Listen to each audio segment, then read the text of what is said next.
All right. Cool. I think we're on. Cool. All right. Hello, everybody. You know what I forgot to do? Tell people on Instagram. It's okay. They'll find us. Hello, everybody. Welcome to morning time for us. It's still early, so my brain's a little slow, but this is the Naked Famous Denim weekly live stream, streaming live from Yokohama, Japan. Welcome, everybody. Let us know where you guys are tuning in from. We see a lot of familiar faces in the chat, and we will let the chat here populate for a minute. But in the meantime, while we let that happen, let us know where you're tuning in from. My name is Bayzad. I'm Marisa.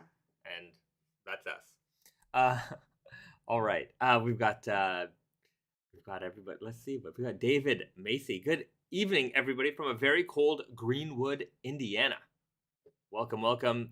The Moore. Good morning, Bayzad and Marisa. Greetings, Denim Heads.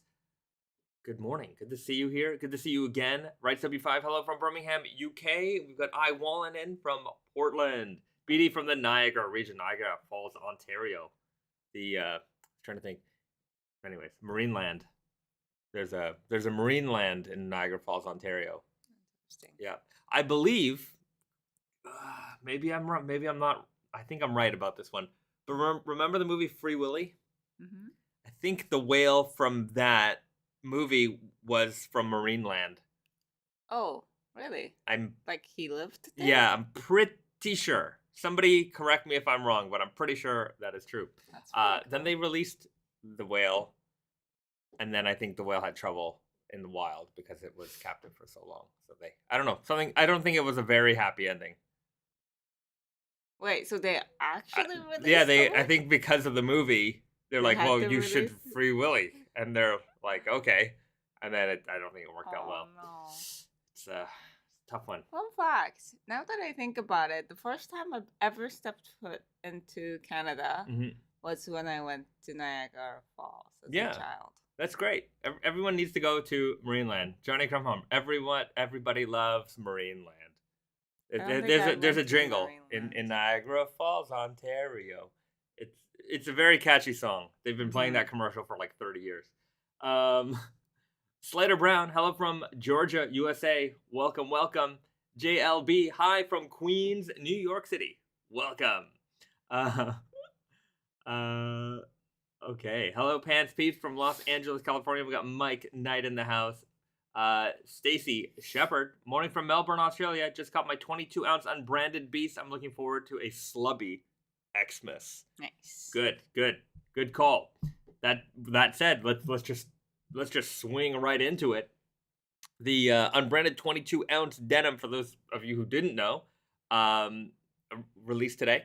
So big, heavy. That's the heaviest unbranded jean that we've ever done. Very, very slubby, very heavyweight. We tend to do one release a year with Unbranded. It's not very seasonally driven. Like there's no like seasonal collections. But we'll do a little something special every now and then. So those are available now. They're available also at a few select retailers. So unbrandedbrand.com. You can get them at Blue Owl. You can get them at Cultism. You can get them at Jean Store. Pronto Denim in Thailand. Am I forgetting anyone? I might be. I don't think so. But Instagram, just look up the unbranded hashtag. I'm sure you'll see our retail partners sharing their availability with that one. But with that said, that style is not going to be a core running model. If you want it, you get it. Once it's gone, it's gone. It's the first heavyweight unbranded denim jacket. $196. Incredible price. It's cheaper than some of our shirts. It's a great price point. So if you're not sure if you want to get into a heavyweight denim jacket, that's an easier way to get into one for sure. BD writes, those 22-ounce unbrandeds look sweet. Jackets look mint. All right, I'm glad you like it. Media House Gang, I absolutely love Unbranded. I'd say we do too. Don't get me wrong. I know a lot of people don't realize that Unbranded is also made by us. We don't say that. Yeah. We do say it right here. But yes. Yeah. But on the website, I just fixed an issue that was there for like years. Nobody really pointed it out until yesterday. That like I left out some like words from, because like I mean it's a lot of like return policy and stuff like that is the same for Tatenoko and Unbranded, and I left that it was Tatenoko. Oh right, yeah, it's right. It's definitely been like that for years. Yeah, sometimes things like that go unnoticed. Yeah. But yeah, that said, Unbranded brand. If you don't know about it, that's one of our brands. Do you guys know the story of how Unbranded came to be? I don't know if I've ever guys told you that. That's my good English coming through there. Anand saying hello from Trinidad and Tobago. Enjoying my Indigo Power Stretch in the warm weather here. Glad to hear it. Right, okay, Francisco Michael, tell us a story. All right, everybody, come around. Let's get into story time. Unbranded brand. So early in the days of Naked and Famous, very, very, very early, we're talking, very first season around there. February 2008 when Naked and Famous Denim launched. Miraculously, through some, good luck, good timing, all that stuff, Naked and Famous Denim found its way to a lot of, the best retailers in the world, right? We were at Barney's, we were at Colette, we were Neiman Marcus, like we were in so many American Rag. We were in all the hottest shops. It was a very exciting time for fashion retail for us. Still is, but it's a different world now. And Urban Outfitters came knocking on our door. They saw our success, and they were like, "We want some of that Naked and Famous Denim magic." And Brandon thought, maybe Naked and Famous wasn't the right price point for Urban Behavior. What am I? Urban Outfitters. Sorry, it's still early. You gotta. Urban Behavior, Urban Outfitters. So he proposed an idea to them. He said, "What if I made a line for you guys exclusively, with the spirit of what we do at Naked and Famous Denim, but at a price point that works well for you guys?" So they said, "Okay, let's see what you can do." And that's essentially how Unbranded was born. Unbranded originally started as an Urban Outfitters exclusive. It was only available there. Slowly, we started wholesaling it out a little bit to a few other retailers. And it kind of just picked up its own incredible traction. And, it's not at Urban Outfitters anymore. It hasn't been for a while, but, we sell it on our website and through, other retailers as well. Not as many retailers as you might think. Like, it's not a huge, retailer list, but, everybody who has it supports it very well. Great brand, easy product. No fuss, no muss. Great price point. If you want to get into raw denim for the very first time, or it's your second or third or 10th pair of jeans, great way to get into it. But yeah, we don't talk about it enough, I think. It's difficult because there isn't a lot of new products coming out every time. It's like the same old. And we should continue to push it because it's been running the same styles over and over again, there's a lot of good fades out there in the wild, and we don't really focus on it. We that's a New Year's resolution. More unbranded fade, on the Instagram. We should focus a lot on unbranded faded photos because there's so many great faded jeans. Yeah.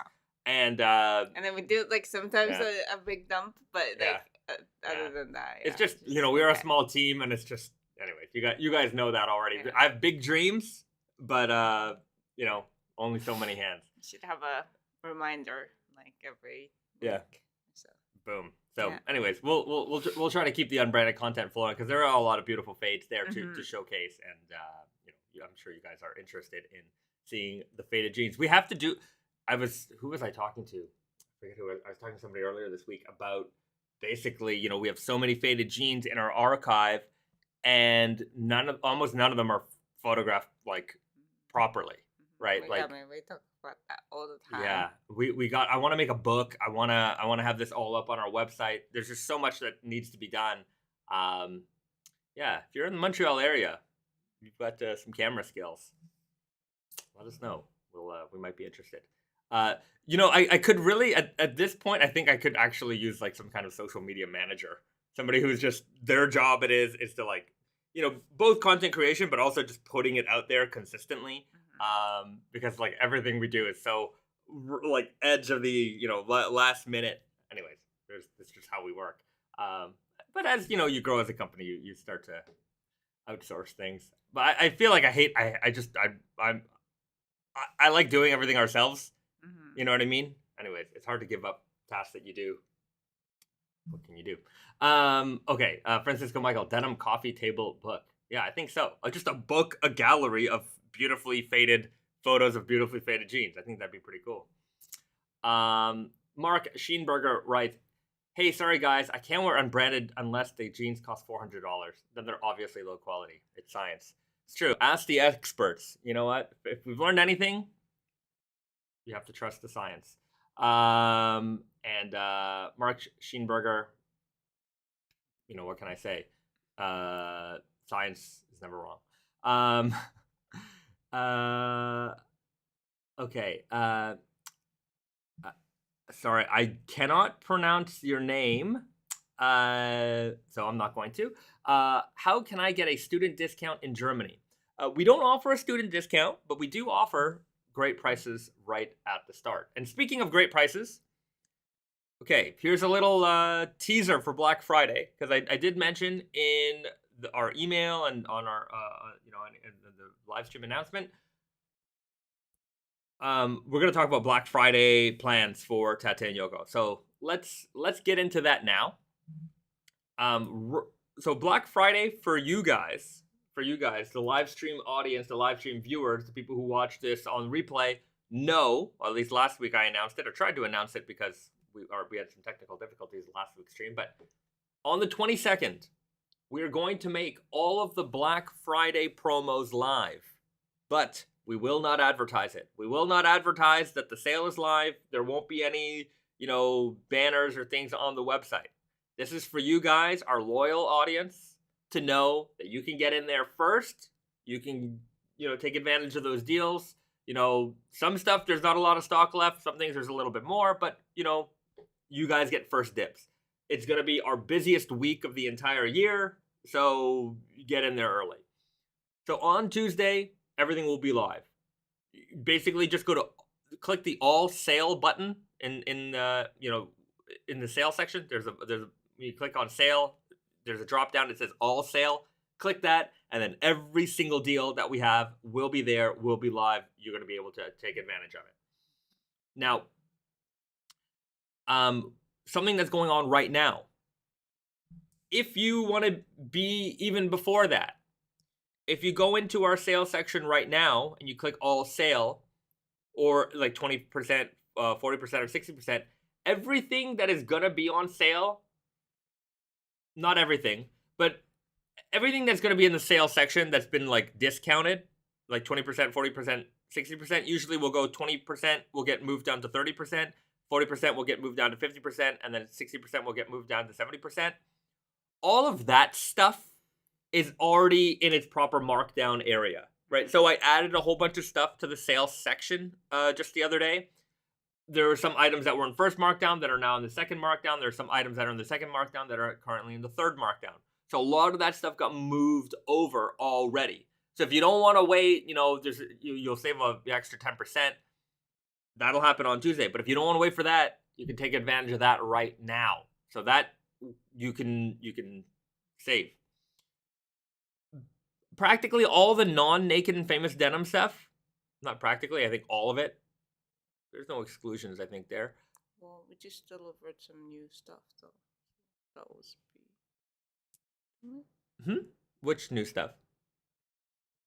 Anyways, everything non-Naked and Famous Denim is 20% off. So that'll happen on Tuesday. There will be a collection of jeans that are going to be $108 or $118. I forget what it is. 108. So there'll be a bunch of jeans at $108. So there's going to be a lot of deals. Yeah.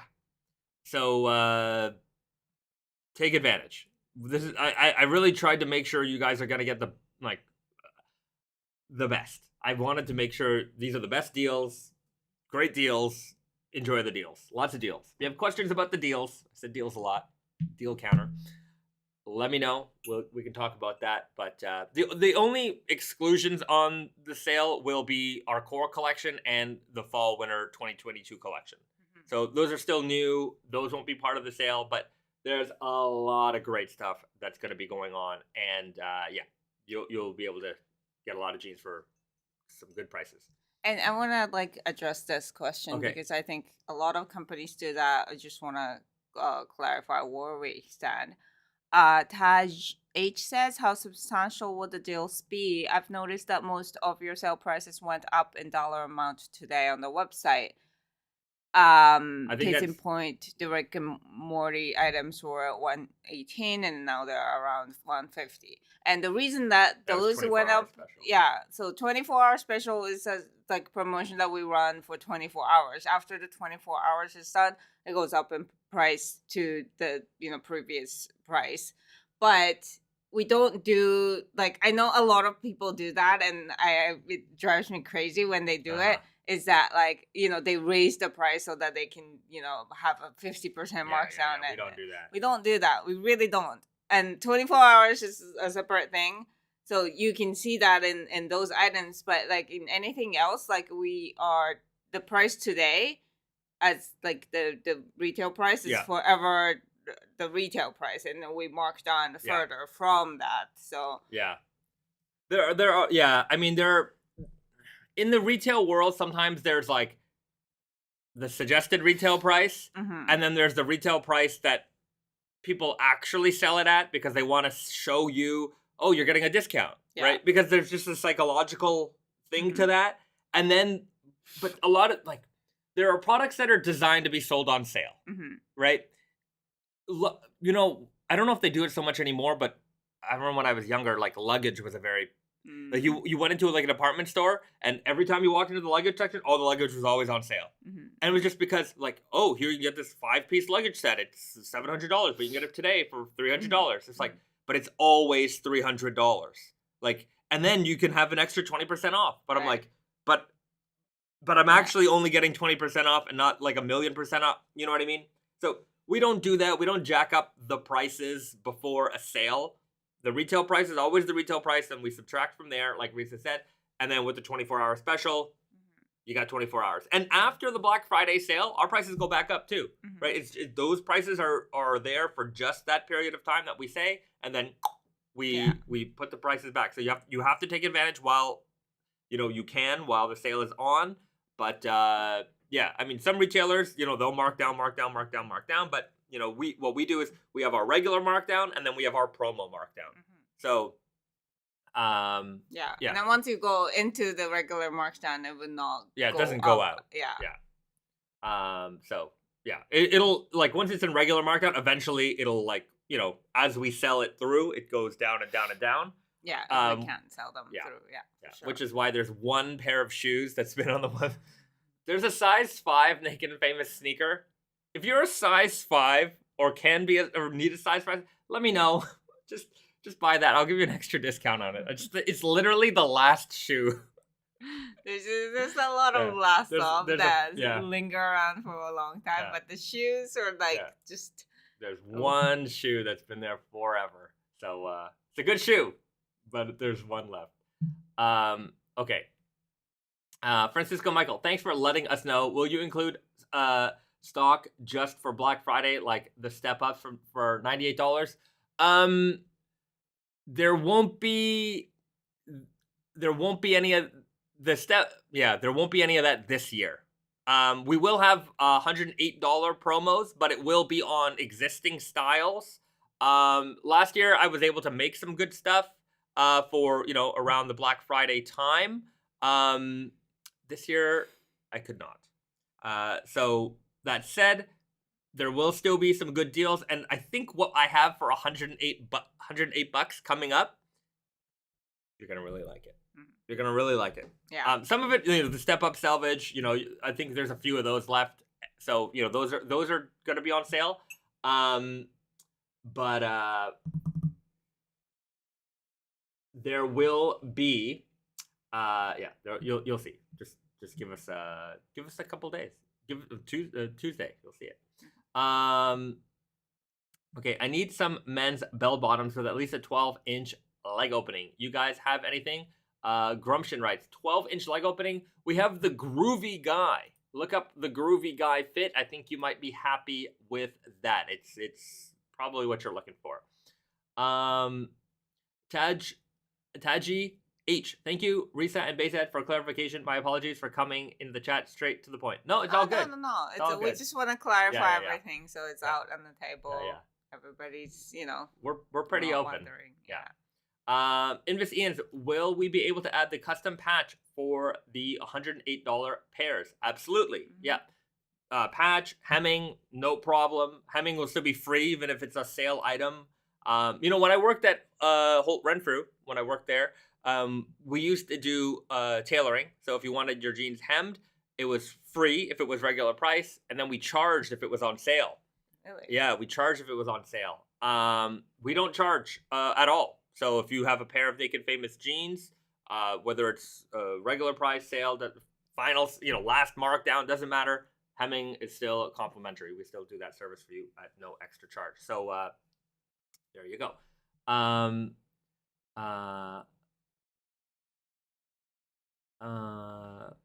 Okay. Okay. What else? So that's Black Friday plans. There's a lot of questions coming through. Francisco Michael, I would really like a gray denim jacket next year. All right. That's something to consider. 3 Dog Howl, any potential Erostika tea drops on Tati and Yoko in the near future? Yeah, yes. That's what I was confused about. I think there will be. Oh, is that... They I think we're getting a shipment really... but will it be up before Black Friday? Probably not. Yeah. So we will have new teas, but it won't be for Black Friday. Yeah, it won't arrive in time for that. Okay. Suni, I can't pronounce your last name. What lasted longer, 100% denim or stretch? I think your question is 100% cotton denim or stretch denim. What lasts longer? Depends on you. I don't think that one will particularly outlast another. I mean, maybe in the grand scheme of 100 years, maybe the elastin fibers will break down a little bit sooner than the cotton fibers would. So I would say if you're thinking like mega long term, perhaps the 100% cotton the 100% cotton denim will physically outlast the stretch denim, but I would say that on so many things. Yeah, I would say like in terms of wear, like if you were able to wear your jeans, if a pair of jeans lasts you 2 to 5 to 10 years, depends on who you are, you probably have an equivalent wear life in them. Yeah. I mean, the only thing I would tell you is that, if you want to wear your jeans snug, stretch does, let you, obviously it stretches with you. So, the tension is a little bit less, which means that, maybe there's, less chance of crotch blowout or, things true. like that. Yeah. But, I mean, that's also, if you're still going to wear it, tight all the time, then... stretch materials also, the stretch itself will, degrade over time too. It also depends how much stretch. Yeah. It's a lot of things. There's a lot of factors there. It's very complicated. It's never a matter of 100% cotton versus stretch. I mean, a 22-ounce stretch denim versus a 8-ounce 100% cotton denim. That's not a fair fight either, right. even in terms of just straight up durability.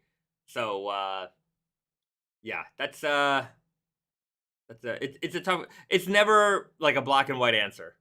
There's probably a million ways we can answer that question, which we answered a few ways. If you need a few more, give us a few more crazy scenarios, and we'll try to give you our thoughts on that. It's like a fantasy booking, fantasy booking a fight. Who'd win? The Elephant Twos or? Or what would be the best jeans to be stuck? On Desert Island? Yeah. I think the Guardian Salvage. Right 75. Will the Guardian Salvage ever return? Maybe, But if you're stuck on a desert island, I don't know. Stuck on a desert, like, which jeans would you want to have if you were stuck on a desert island? Guardian's a pretty good option. Yeah. I would like the fact that it's not particularly heavy. Yeah. Great durability. Mm-hmm. I don't think it's snake bite proof. Snakes are in the desert, right? But are they on desert islands? Yeah. I don't know. Maybe. Anyways, I have a feeling that bugs might have a hard time getting through that. Yeah. Yeah. I don't know. Is heavier weight better on the desert island? You might get cold at night. And it's like, I mean, there's like sticks and things that you have to walk through. Yeah, the Guardian would be good for that. All right. Well, Chase Franson, ones I could eat. I don't think you'd want to eat any. Maybe the leather patch. You gotta have one with a thick patch. Well, you can chew on it. Yeah, you can chew. That's a good question. Three Dogs Howl. Navy SEALs apparently wore a certain iconic jean brand in Vietnam. All right. That sounds interesting. Reflective denim. So you could be saved. And at night. Yeah. The light will shine. They'll see you from the helicopter. Not a bad idea. The Catman. Yeah, I think maybe brown fox wears warmly, I think, but also breathes. But yeah, also like it depends on what region. But I like when I think of desert island, I think of like hot tropical places. Yeah. So like you don't want maybe like lighter colored because you don't want the sun beating on you like all the time. What was that movie with Tom Hanks? Castaway. Castaway. Okay, so that's the island we're thinking of. Yeah. You get that island. Yes. That's where you're stuck. You've got one pair of jeans. I don't think the lighter darker is gonna make too much of a difference because I figure I'm gonna wear the crap out of those. I'm stuck. Like I'm Castaway stuck, right? I got the salt water. Those jeans are gonna be bleach washed in no time. I don't know. Perhaps the salt water, the sun, they're gonna be all that color is gonna be gone. 10% Kevlar, so it'll stop a cardboard bullet. Writes W5. Castaway Island needs the Bezad special. Yeah, I don't know. Maybe we need to make a jean from scratch with this idea in mind. Be like a desert island. I like that BD remembers what the Bezad special is. That's when you make. Yeah, we can. In the summertime, we did a funny video on the Tate Instagram where we were talking because obviously people ask us, hey, do you guys make shorts? Do you guys make shorts? Like, we can make any pair of jeans in the shorts. Just tell us what inseam you want them. We cut them into. Shorts are only jeans with a shorter inseam. You know what I mean? So, anyways, we made one that went all the way up the booty crack. And we just left that middle yoke seam. And, anyways. Why are you talking to me like I wasn't there? You were there. I'm just trying to. Yes. Yeah. Dirty fade release. Coming in the spring. But yeah, I don't think the Bezad special would be ideal for a tropical desert island situation. No, coverage is important. Yeah, you need coverage. You don't want to get sunburnt.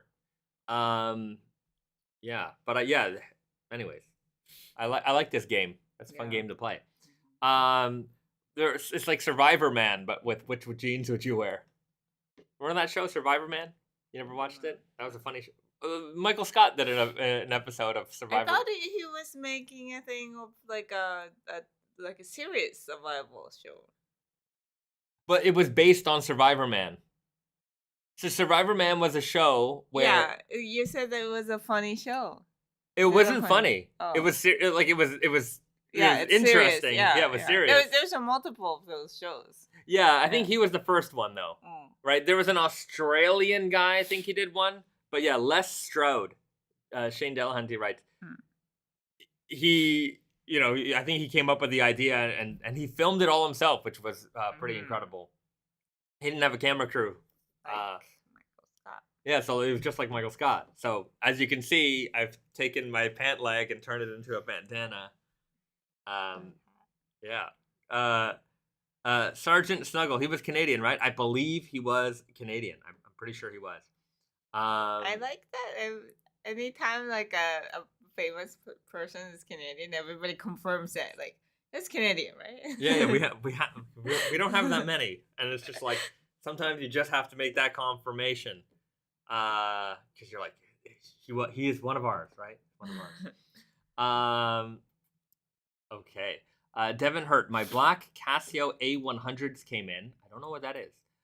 What did you use to connect them in the center? Oh, maybe your alien watch. Oh, sorry.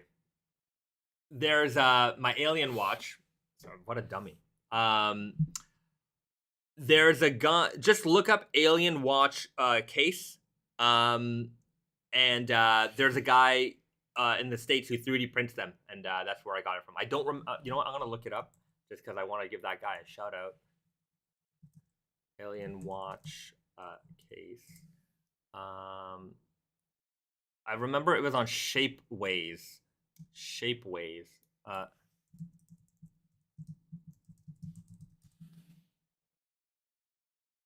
Yeah. Shapeways.com. Just look up Ripley Watch Surround and you'll find it. Made by Tugly Wood. It's like $25. And there's a couple of videos on like how to put it all together, but it makes a really, really cool watch. Sorry, my brain fart. BD, we're obligated to confirm they're Canadians. Yeah, because sometimes you get someone who you think is Canadian, not Canadian, or a lot of or because they've been in America for so long that you forget that they're Canadian. Like William Shatner, another you know. Rights W5 F100. The A100 is the modern version of the F100 Casio. The F100 was the original, the one that they used in the movie, but the chances of you finding two of those working and at a good price, probably very low. The A100s are the modern remake. They look very similar. They have a metal case instead of a plastic case, but they do the job for making that alien Ripley watch. Kenny Hotz, he's kind of slobby. Probably American. Spenny is probably Canadian though. No, they're both Canadian. I'm pretty sure. Pretty sure. I know they went to school in Canada. There's a quotation mark around it, so maybe. Oh, maybe. So. Yeah, like a lot of people don't realize how many people are actually Canadian, and then it becomes so much of that like even we sometimes are like, are they? Right. Yeah. I mean, like it's almost indistinguishable. Like it's not like British people where they keep the accent. And it's like even if they live in America for a long time, you can always kind of tell. But yeah, Canadians are very difficult to tell. We also claim people who aren't Canadian, even if they spent like 5 seconds in Canada, we're just like, oh yeah, they're like I know Kamala Harris went to university in Montreal. So like they're like, oh yeah, so she's got a Montreal connection. I'm like, I guess. I mean, I suppose she went to school in Montreal. Like Steph Curry. I guess his dad was a Toronto Raptor. I think he was born in America, but he went to school. And Canadians are like, oh, he's Canadian. I'm like, no, that was a confusing thing. Yeah. Like people did tell me that he was Canadian, and I believed it. Yeah. But I mean, but I'm sure that guy moved around a lot. Yeah. There's a lot of like born in Canada or happened to live in Canada as a child, and that is actually a legitimate thing. Depending on how long they spent in Canada. Like like even if you're not like your passport doesn't say you're Canadian. What was there was another American politician, a pretty famous one. Lived in Canada? He was born on an American military base in Canada, and then they're like, "Oh, you're not American. You're not American." I'm like, "Is it Ted Cruz? Ted Cruz? Is that his name? Yeah. Ted Cruz. It's not Paul Cruz. No, I think that's it. Ted Cruz. Yeah. I think. I think he was and like they're like giving him grief over it. I'm like, he was born on an American military base. Like, anyways, I'm just like, ugh. Also, it's not like. Born in like like American military base in Japan or something. It's Canada. It's right there. I'm like, it's the same culture. Yes, Ted Cruz. Ted Cruz sounds right. Yeah, that's. I'm just like, okay. I'm like, no Canadians claimed him. I I thought that was funny. They're like, oh no, he's Canadian. He's actually Canadian. He should run for prime minister. Like, anyways. Francisco Michael, remember when the U.S. government tried to recruit Wolverine in that movie? And he says, I'm Canadian. Such a proud Canadian heritage moment. Yeah, Wolverine is Canadian. Yeah, he was part of... Was he part of Alpha Flight? I think he was part of Alpha Flight. Alpha Flight was Canada's X-Men. Oh. Yeah. I'm pretty sure. Alpha Flight. Yeah. Alpha Flight was a fictional team of Canadian superheroes appearing in American comic books. Yeah. That's funny. Yeah. Even in the comics book world. Yeah, even in comic books world, we have to remember that. In my high school, I forget what the name of this character is, but there is a character in Alpha Flight who has a giant maple leaf on his outfit. Nice. And in my high school, there was a big giant mural of him. Nice. And I'm like, like huge mural. I'm like, nobody, like you could just put the X-Men. Like we would all have been happier if the X-Men were here. No. You gotta know where you came from. That's funny. Do the American and Canadian border accents sound the same? I don't know. I don't really notice that so much. What was that question? Do the American and Canadian border accents sound the same? Border? Yeah, like probably, maybe in certain areas it might. Certainly not in Quebec. You know, once you when you get on the Quebec side with the Canadian customs, you got your French Canadian accent. On the American side, there is no French. Yeah. No French at all. No French signs. Are there any French signs coming? No, there are probably some French. There's got to be some French signs. But yeah, they're not speaking to you in French. Yeah. Okay. Canadian Bacon with famous Canadian John Candy is actually a great movie that is crazy relevant today.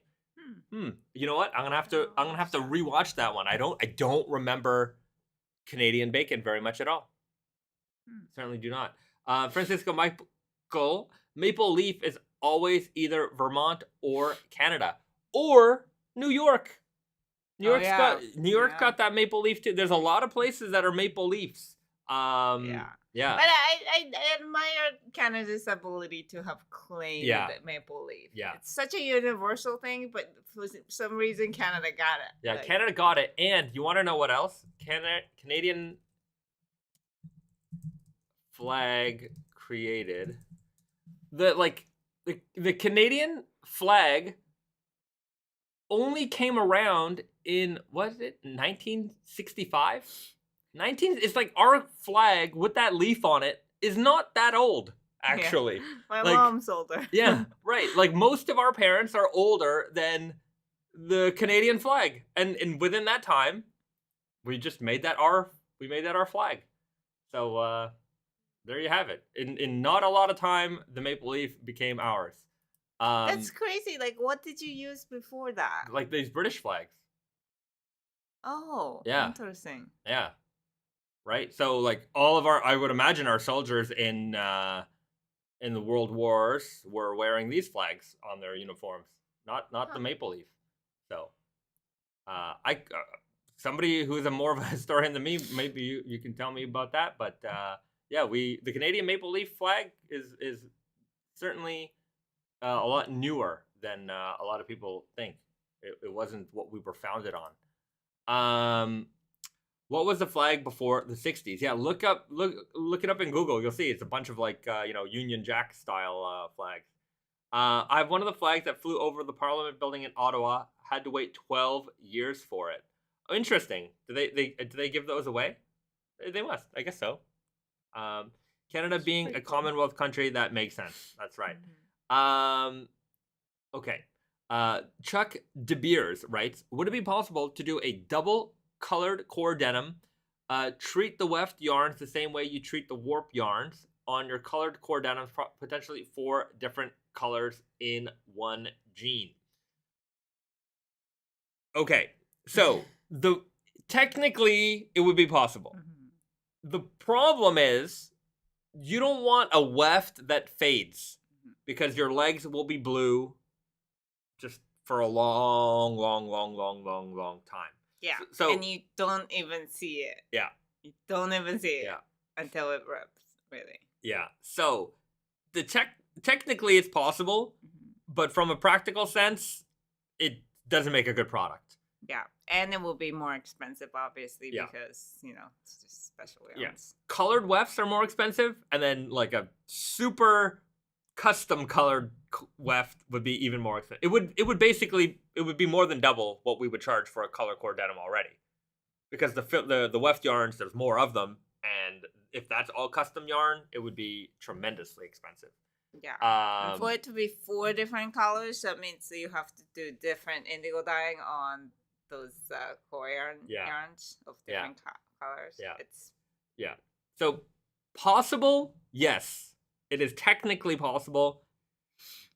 It would not be worth it. Yeah, it would not be worth it. Probably the probability of it happening very, very slim. Okay. Okay. But I like these questions. Yeah, these makes us think. These do make us think. Yeah. Francisco Michael, I'll say what we're all thinking: make a warp jean, fully reversible, twice the fade.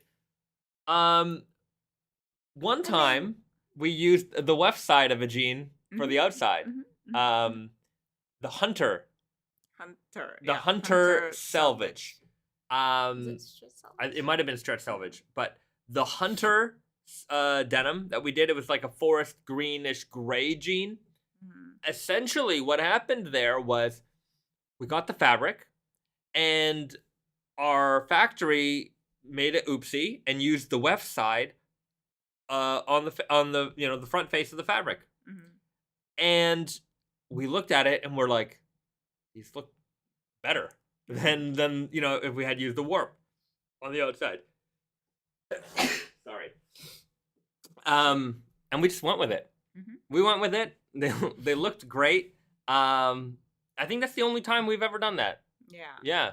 Well, I mean, like, in order to make something reversible, it's not just that it looks, good, and it's, reversible pants are very difficult to make. Yeah. It would have to be one of those zip, without the flap. Yeah. And then nobody wears that. Right. So even then, still. Yeah, it would be weird. It would be very weird. What's the craziest selvage ID you've ever seen? Oh, wow. Can I just point out that BD followed up on that 12-year wait? Now it's 100+ years. 100 years to get a flag that...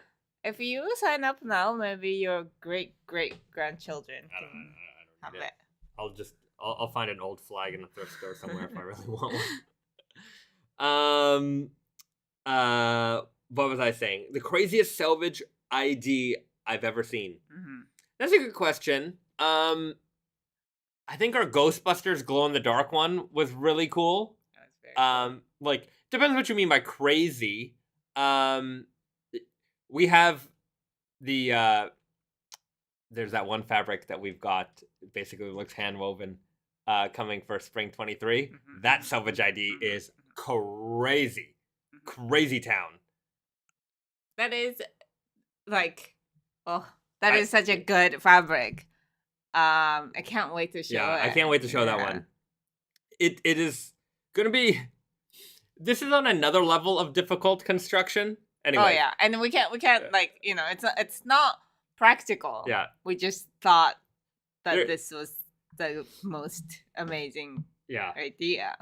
So, anyways, you'll have to stay tuned for that one because I don't have a sample or anything of it yet. Maybe in the next couple of weeks before Christmas, we might have something to show you guys.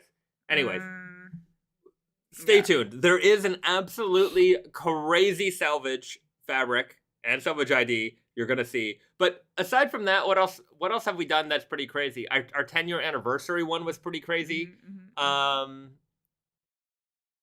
I'm just trying to think, like, what do you consider crazy? The MIJ5 had a pretty nice, I really liked the orange thick thread on that one. Yeah. The Catman. Better Crazy Town song, Butterfly or Starry Eyed Surprise. Butterfly. Crazy Town. What is this? Butterfly from Crazy Town right now? I don't get that one.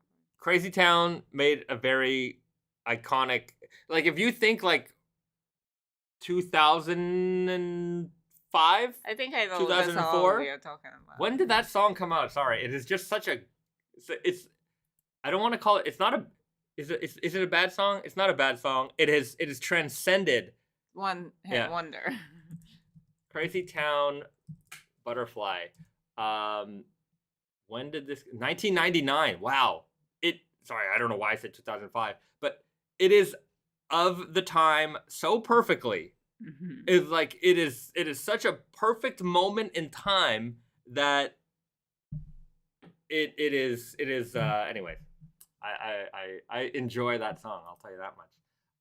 What did it have anything to do with? I don't know. Things are just going crazy, crazy that we're thinking Crazy Town. What is this? Crazy Town? Butterfly? Yeah, sure. You know, I mean, to be fair, like those jacquard ones, especially the Matrix. Matrix would be like one of my favorites. Yeah, the Matrix one was pretty crazy. Yeah, the Falling Code metallic one, that was pretty crazy. Yeah, I mean, this is a good. When we do the book eventually, one day, we'll have a whole thing. All these like, it'll just be pages of Selvedge IDs. Boom, boom, boom, boom, boom. Like, and just like all the really neat and interesting ones that we've done over the years. Yeah, I mean, there's a lot of classic Redline. Don't get me wrong, right? I mean, people like that, but it is fun to deviate from that. So, anyways, those are some of our thoughts. But we certainly need to have those pictures for reference. So I could show a 10-year anniversary. Like some of you guys don't even know what that looks like. So it's hard. Anyway, I need a better streaming setup so I can click and show you guys things. Google it. Anyways, you guys know how to find stuff too. Okay. Final fun fact. It's 2.3 meters by 4.6 meters, or approximately 7.5 feet by 15 feet. Okay, back to jeans. That's speaking of the Canadian flag on Parliament. That's a big huge flag. Like what are you doing with it? I would like to know. You just own it. Like put it up on your. I mean, you could sometimes you get those. I've seen Americans with those like they frame them in like the triangle looking things. You ever seen that? Yeah. Yeah. One thing I appreciate about America is how much they fly that flag. They have the best flag. Yeah, you guys have the best flag. Americans watching right now, number one flag. It's just undebatable. Yeah. Like UK has a pretty good flag. Yeah. American flag is just like the best design. Like no other like everybody in the world. If you got an America T-shirt, you're just like, this is an America T-shirt. It's great. Yeah. I love it. Yeah. Like it is.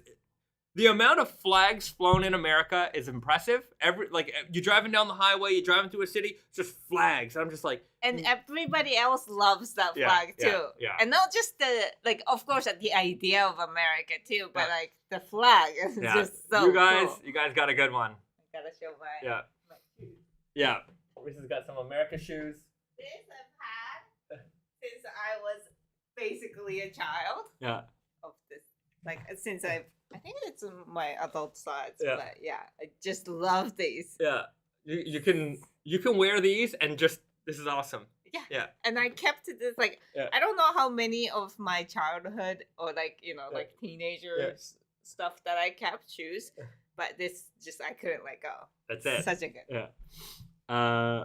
Okay. Thank you. We do love our flag. The U.S. flag. The U.S. flag definitely sends a message. All right, you guys. Yeah. You know what? Maybe we need to do an America jean with stars and stripes on the Selvedge. That'd be fun. Celebrate the America. Yeah. 4th of July Selvedge. Coming from a Canadian brand. Yeah, Canadian brand. Hey, you know what? We're our number one trading partners. We're neighbors. We love each other. I say get rid of that border. That's I want to be the 51st state. That's one state, one big state. Yeah, one big state. And if Quebec doesn't want to join, it's okay. They could have Quebec land. All right. But yeah, that's the way I see it. Just make all of North America America. It's a very inconvenient how America separated into Alaska and then the rest also. Yeah. Like that solves all the problem. But let's just do the whole thing. No, that's what I mean. Like, it's just like, it's so awkwardly placed that like, we might as well, give that land to America. Right. Have you seen the Welsh flag, the red dragon? I have not. I think I know what you're talking about. Yeah. Like, there are some great flags in these small countries, like, like Africa and stuff like that. But African flags have great colors. Yeah, a lot of them do. And a lot of them do have good designs too, but they're just not as iconic, obviously, as the American. Like, there are very few flags in the world that I think are very, like, instantly recognizable. Mm-hmm. Japan, United States, United Kingdom. Mm-hmm. Those are the three. I mean, Canada's pretty up there. I think the rest of them, probably would have a hard time. For instance, France, Russia. Oh, right. It's just like, it's the same flag. The other red, white, and blue colors. We once made a red, white, and blue denim. Yeah. This is a funny. So we made it one time a red, white, and blue twisted yarn weft selvage denim. And depending on the country, we were like, oh, France, I'm like, oh, it's the France colors. And everyone's like, oh, these are great. And American, we're like, oh, it's American colors. Like, yes, these are great. In Canada, we're just like, oh, look, twisted colors. I'm like, yes, fantastic. We love it. It's just like those 3 color blocks this way or this way. Like, it's just so, like, it's very played out too much. Yeah, you guys played it out, guys. Change it up. There's nothing like American flag, really. It's. I'm not ready to join the States. It would stress me out too much. Devin Hurt, you know what? We're already there, if you think about it. Same food, same language, same music. We're the same people. That's the way I feel about Canada and America. I'm like, we are the same. We got the same holidays. They're the same, even on the same days. Most of them, right? We just switch around Memorial Day and Thanksgiving a little bit, but like, Americans have Thanksgiving in November. We have Remembrance Day in November.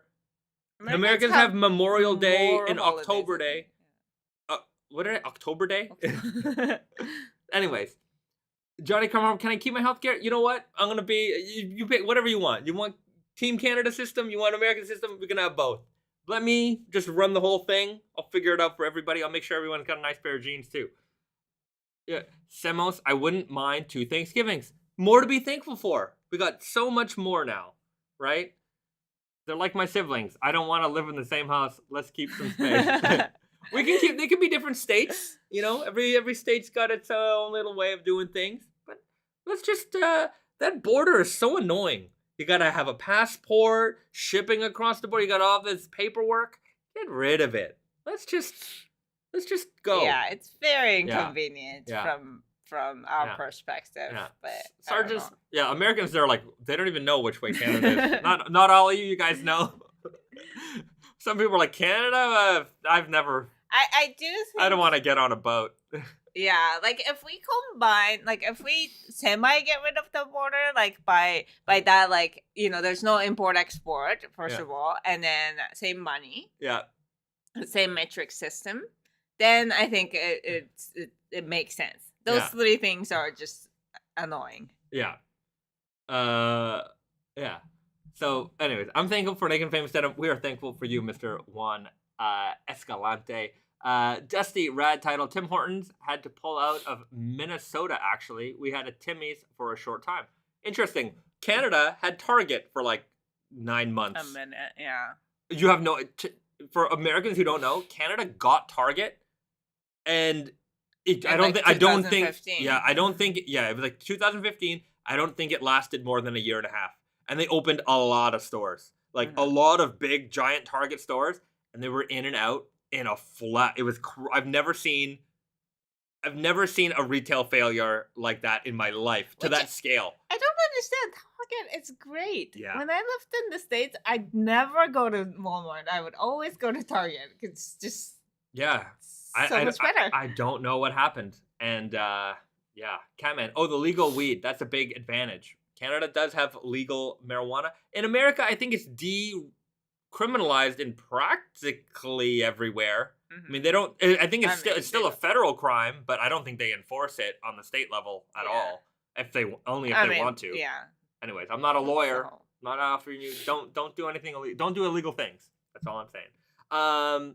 Lee H. Bays and Risa, would you guys ever consider being politicians leader when you're older? Absolutely not. No, I think I have a better.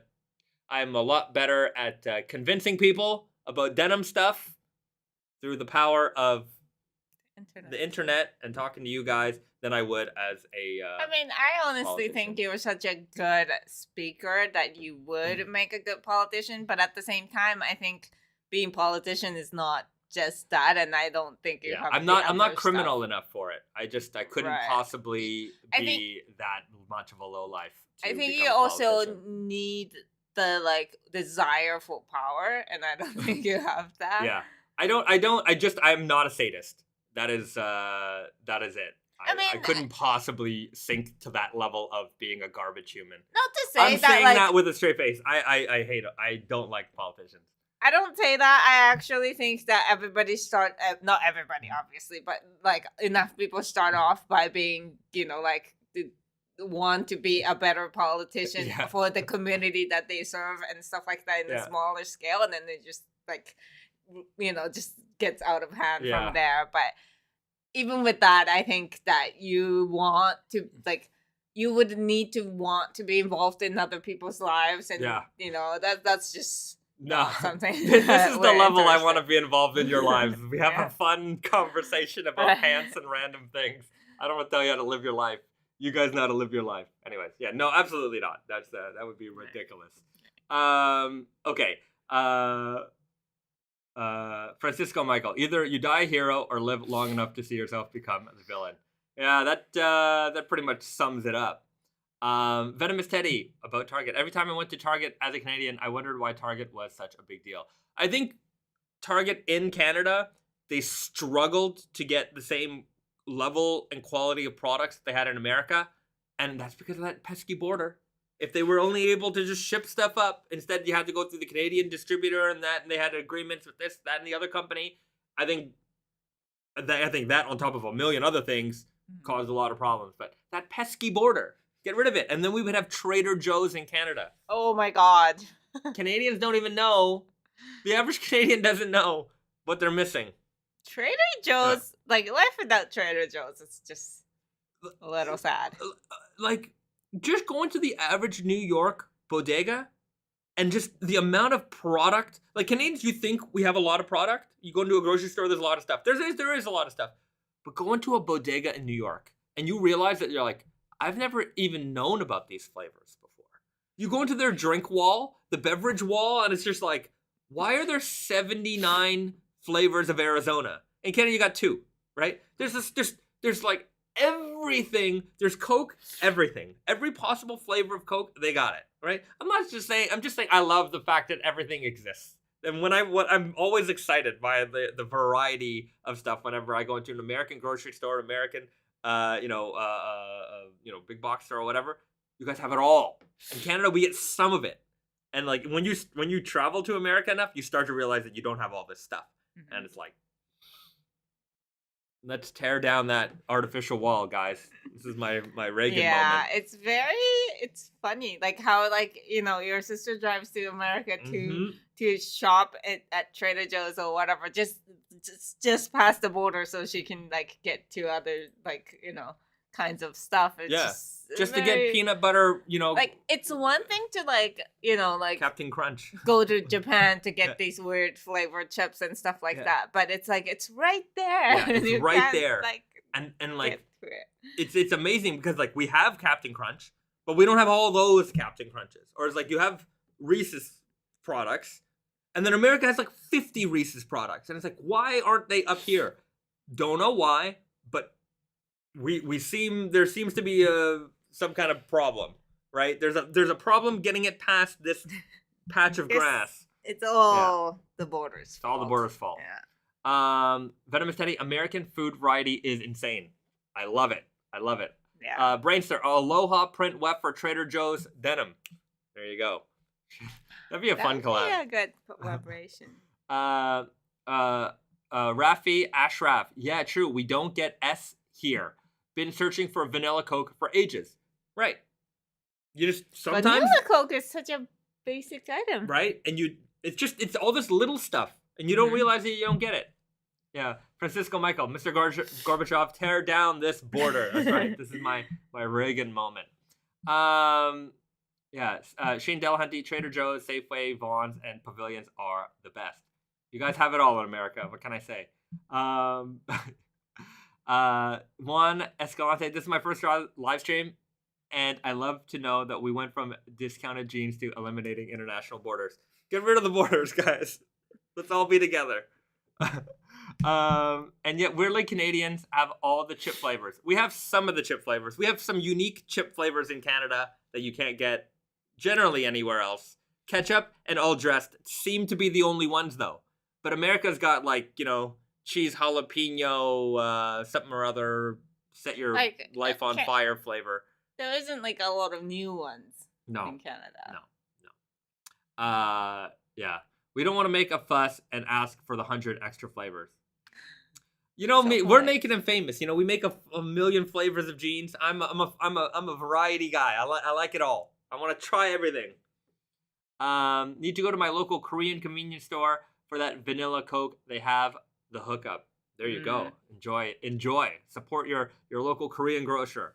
Devin Hurt, if we join the streams, do we lose sugar and proper... Oh, if we join the streets, do we lose sugar and proper chocolate? No, we have it all. You're never going to lose anything. You're only going to gain. Sugar? What does that mean? I don't know. Maybe they have... Less sugar? They have no sugar? Not sure. All I can say is you'll have more. American Taco Bell locations have booze sometimes. Francisco Michael. Japanese Taco Bell locations, of which there are like 2. Japanese KFC also has booze. There you go. A lot of like American what do you call it? Fast food chains that don't serve alcohol in America I think I don't know, but I think Japanese liquor license is so easy to get that like everybody just get it just for the sake of it. Oh yeah, I've heard that the liquor license here in Japan, you don't even need it. Like if you're serving from cans, you can just do it. Oh. Yeah. Interesting. Yeah. And again, that's what I heard. I'm not sure, but I know that it's super easy. It's not like you have to bribe somebody in the government to get one.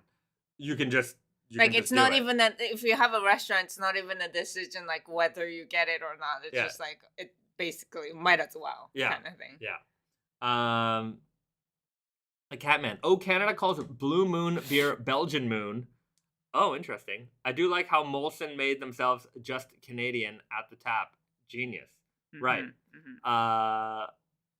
McDonald's in some European countries sell beer. Right. In Japan, they don't sell beer. No. In McDonald's. Yeah. That's a weakness. Yeah. Okay. I want to do a couple of previews. We can get back on track to denim talk. First thing I want to talk about is the MIJ Type 2 style jacket that we've got coming out. This is the prototype. This is the first sample. I showed it off in last week's stream, but last week's stream was kind of, up and down. So let's give this a try so you guys can see it. I'm sure there's some new faces here that might not have seen it in last week's stream. So you guys have been asking for a long time for us to do this, and now it's in prototype. So we got it right here. This is our Type 2 style jacket. As you can see, short on the waist. Got these pleats on the side, billows out in the back. It's kind of like it is very classic style. 2 chest pockets. We got the embroidery. Sorry, over here, can't see it. Right here, just like all of our other MIJ jackets. It fits basically to the waist. I'm wearing a t-shirt. If I tuck that in, you can see quick little hack tuck. It would fit something like that. So yeah. It's shorter and more like a boxier, I guess. Like more like a mid part is like wider. Yeah. So you got the selvage on the inside. You got the pleats, all the square stitching, rectangular. That's not a square. It's a rectangle stitching. Flat pockets, no side pockets, short on the waist. This is your classic, you know, vintage style denim jacket. We got this the buttons here on the back to adjust. You can make it even slimmer if you want. If you wanted to get a real slim fit, I would say that this is a very close to being a more of a unisex fit in terms of like I think women could wear the men's jacket quite comfortably. Yeah, the length helps. The length helps because our classic. Yeah, because our classic jacket hits like probably for most people at the hip, and then obviously because it's where it's the widest, like it makes you look like a little bit like wider. I think, but with this one. I mean, this is still like a one size too big, one or two sizes too big for me, but it's still gonna, hit a little bit on the above the hip kind of area. So, with our trucker style jacket, the pocket like it hits around like where the pocket is, whereas on this vintage style Type 2 style, it hits a little bit more waist level. So, yeah, big difference. Very, very different in terms of styling. But there you have it, and obviously, this is a much bigger fit. This is more of like a kind of like a shirt jacket kind of fit, if you ask me.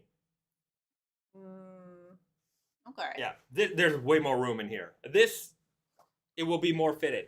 I think it will be more room in the midsection. I think because the bottom is a little bit smaller. Yeah, but also because of the pleats, like it might fit smaller, but you still have the movement. It doesn't have to be a wider jacket for you to accommodate your movement. So, all right, there you have it. That's the new jackets that are coming out. That is not a fabric that we're going to be running. We just use that fabric to prototype. Yeah. This is the MIJ 10, the Okayama Spirit, which is MIJ 10 will come in the Type 3. Yeah.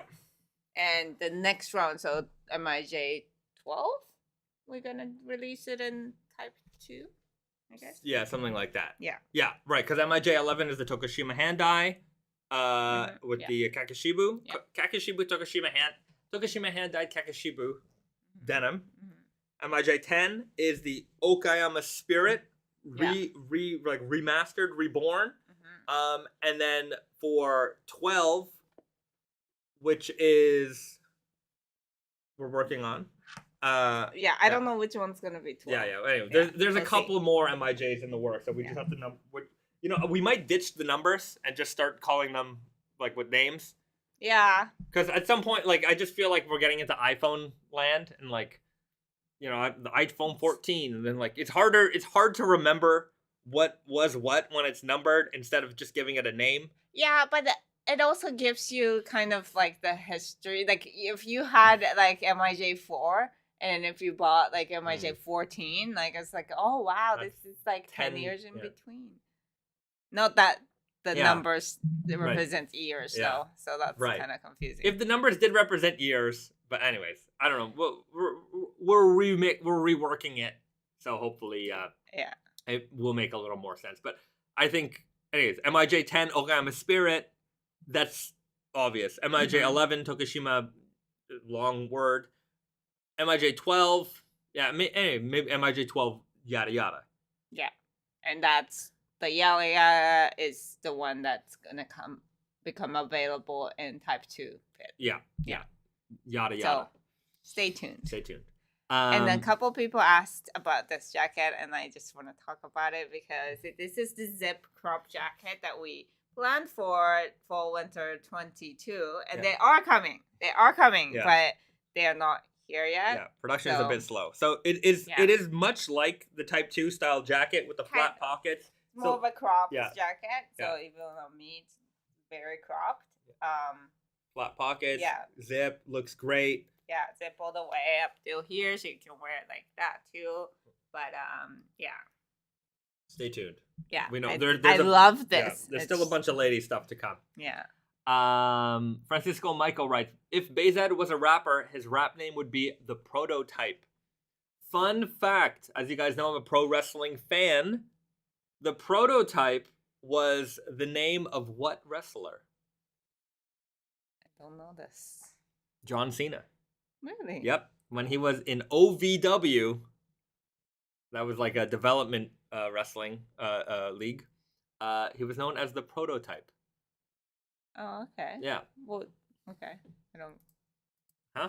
I don't understand so much why. That was his gimmick name. He was the Prototype. Yeah. You know, like some people, I'm the garbage man. I'm the, you know, in the 80s and early 90s, wrestlers were all blue collar people. I don't know if everybody, I don't know if you got wrestling fans in the audience here, but more iconic jobs, not like that.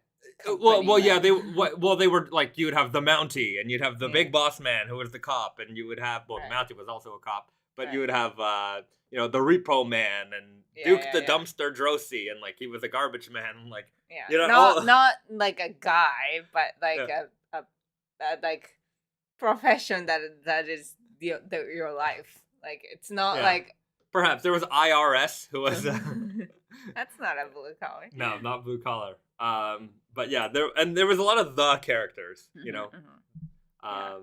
The $1 Million Man. Yeah. Okay. Juan Escalante, Naked Famous John Cena long jorts incoming. They're always available on tattanyoko.com. All you need to do is let us know you're in seam, and we will make you some jorts. No problem. Okay. The proto bomb. That'd be my finishing move. Yeah. Okay. James Cardenas. Hello. What type of fabric imperfections do you come across that frequently have to get cut out? A jean made of those scraps may be cool. Naturally distressed selvage may have holes, stains, etc. I say the common imperfections are usually oil stains. And like a snug and like like a big kind of snag or like snags in the fabric. Yeah. Like just it wouldn't be a hole. It's just like a thread, like a yarn that's popping out. Yeah, right. It's not exciting. It's the mistakes aren't exciting, and or like the line that shows up because some yarns are pulled. Yeah, it's I don't, and really like the amount of that we have to like cut out is so little. And you know, sometimes what we do, because it could just be easier, is like usually like we might mark the fabric, and then because it's easier you could just cut the entire pile, and then when you make that jean, you will actually run that entire fabric through the production line, and because that particular piece of the fabric is marked as damaged, like you just pull that jean out of the production line, and then it ends up in your B stock pile. So we used to use a lot of those in like mystery items. So sometimes you would get like a B stock item, which, you know, for most people, the amount of damage in like a B stock item is negligible. Like it's so like sometimes it might even just be like the fabric has been like scraped a little bit, so a bit of the indigo has come off, and it's like I can't sell that. I can't send that to a retailer who's ordered it, and I can't send that to a customer who's paid full price expecting like a perfect jean. But if you know you could potentially get a B stock, or like it's something that you might have at a sample sale where it's like, oh, it has that, like, you know, that amount of indigo will come off in like the first 10 minutes of you wearing it. Yeah. It's just, you know, it's kind of like buying a canned, like a bruised can, like a dented can of soup. Like the soup is still good. Yeah. The can is dented. But like obviously just, you know, presentation wise, you have to sell it as perfect. Yeah. Especially because it's like denim and your whole raw denim and your whole purpose is to destroy it, like, or at least like, you know, this like you're wearing it to fade it out, like, so there's a certain amount of really, like damage weird. doesn't matter really because you're gonna get it there anyways. But you can't start off with that just because like the red dot in Seinfeld sweater. Yeah, it's like you can't even see it. Everyone saw it.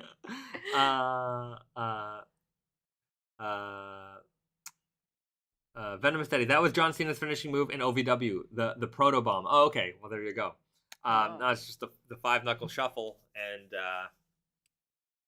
oh my god, and the AA, the attitude adjustment. Yeah. He has that stupid back fist. I don't like that move. Okay, anyways, let's move on. Move on from John Cena. And what was the STF? The STF. I haven't seen John Cena in a match in a while. Do you guys do a modern style cargo pant? We don't do any cargo pants. We have a work pant that's more like an army style pant, which are being restocked soon. We have it in the Repro workwear twill, which I actually wore last week during the live stream. So yeah, we have a couple of like non-denim options, or non-jean options. They'll be restocked in the canvas in green and the brown. I think maybe brown, black. Yeah.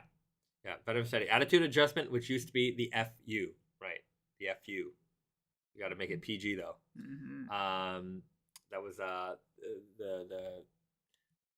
something of thugonomics. The can't remember. It's early.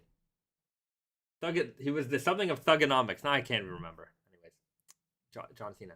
He used to be a rapper character. A lot of people don't remember. Or don't know. Now he's making movies, doing good stuff. What would be awesome? A Naked Famous M65 field coat. The doctor of thugonomics. See, there we go. Venomous Teddy in the chat with all filling in the brain cells here. But Francisco Michael, good point. What would be awesome? A Naked Famous M65 field coat. We are certainly actually behind the scenes. We are working on a few more outerwear styles. An M65 would be a good idea. Yeah. My only concern with some of the very military stuff is that I feel like in some ways that you can get that from the Army surplus store, right? And they're really well made. Like really, like not that we can't make it that well, but they're so well made and they're so cheap. Yeah. Like there are like there's a bunch of like Canadian Army jackets that I just have in like one of my personal inspiration things that I want to own and stuff. Pictures, I don't know what, mood board. And I'm just like, man, if we made that jacket, it would be so expensive. But like, I can get that for $150 at the Army supply store. So sometimes it's tough because I know that we've done some. I'm just trying to remember. Yeah, it's kind of like when we do Army chore coats. Like, I like them a lot, but we have to charge a regular kind of like regular price for them, and it ends up being that I think people don't get into them so much because maybe they feel like they can also just get those at the army surplus. So yeah, that's that. Okay, all right, we got a pickup here for some of our things. Okay, all right, we got guests. Welcome to the live stream. Okay, do you plan on making more colors of the cords? I love the comfort cords. Town ones would be nice. I'm assuming you mean brown ones. I wouldn't mind doing some more. I did not expect this. I wouldn't mind doing more corduroy options. That might happen down the line. I think we can certainly do something like that. Okay. I'm keeping bringing the conversation back to wrestling, much to Risa's excitement. Risa likes wrestling. She's a wrestling fan too.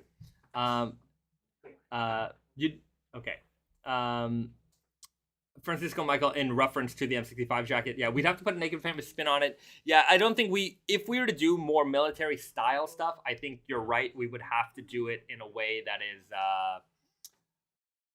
not a military reproduction. It would have to be its own thing. Certainly inspired by military details, but using fabrics that might be a little bit more off the wall. Something that you wouldn't expect in like an army field coat or something like that. This is all very exciting for me, also. Okay. Okay. So let's just recap a couple of things. Vitaly, how about a cord chore coat in the future? Yeah, I can see that happening. We actually have a a new zip jacket style that we're working on. I showed off a long time ago, like the zip chore coat. That fit was being reworked a little bit, and I saw Brandon sent me some photos of it from the Montreal HQ. We should have that available soon. So I know that's going to go into production. Maybe we'll see it in January. But yeah, there is a new zip chore coat coming also. So we are working on more outerwear pieces.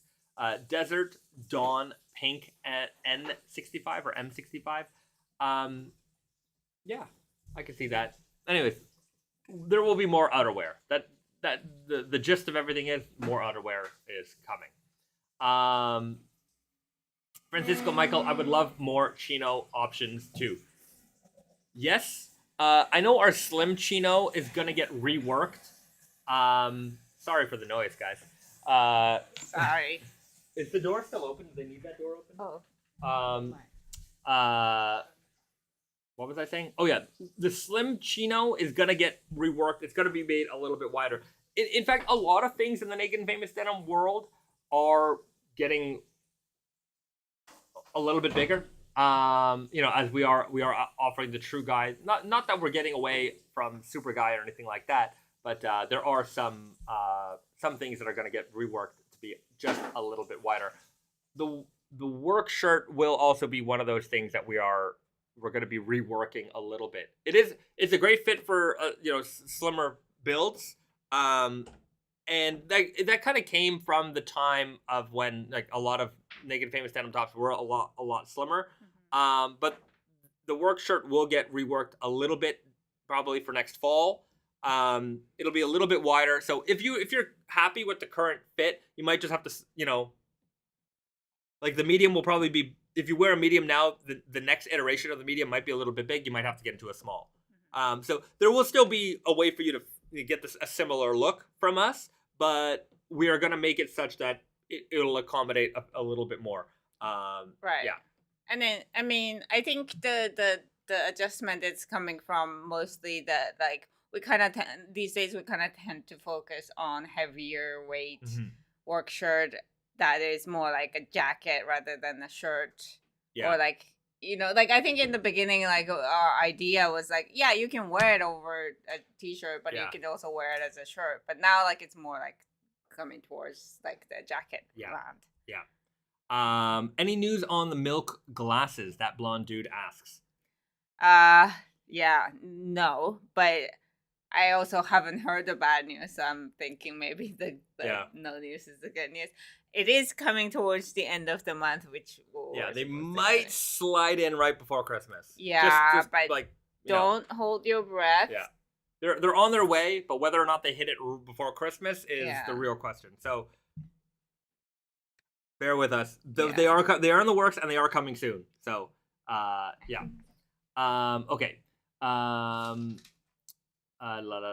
Peanuts writes, I quite liked the bomber jackets. Right, we did make a bomber jacket in the past. I could see that coming back at some point too. That was a good fit. Michael Udall, just watching now. What did I miss?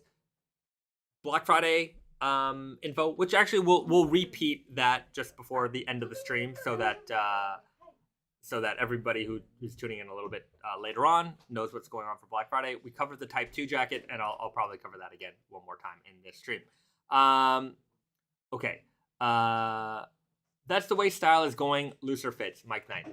It is. Also, I think we are gaining more fans, and our existing fans are also getting older.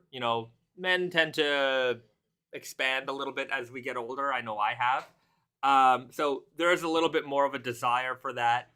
And yeah, I think the fact that we were offering, 40, 42, 44, like we offer more larger sizes than some other brands do. So that brings in a lot of people who are happy with our bottoms. And then they're like, okay, well, what about tops? Like I need tops that accommodate me as well. So there's more of that demand as well. So I think because we've expanded in a lot of different ways, we now have to expand in a few more. And I would rather have a shirt that's a little bit bigger, and then you could size down to where, if you want a slimmer body, than to offer like, 3 or 4 different silhouettes of basically the same shirt. Right. I don't want to be there.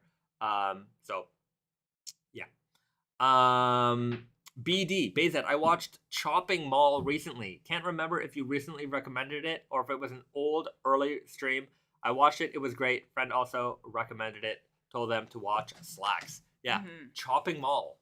Very, very good movie. One of my favorites to recommend, because I find in the B-movie world, it's an easy one to it's an easy one and a fun one to watch. Even if you don't like that kind of stuff, it ends up being an enjoyable film. Okay, this is very quick. Thank you guys for joining the stream.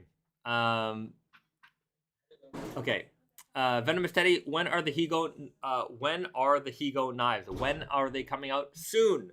I'm just waiting for the shipment to arrive in New York, and once they arrive in New York, we will have a release date. It might be next week. So stay tuned. They're gonna come out very soon. So the Higo knives are gonna be. I don't know if they talked about it.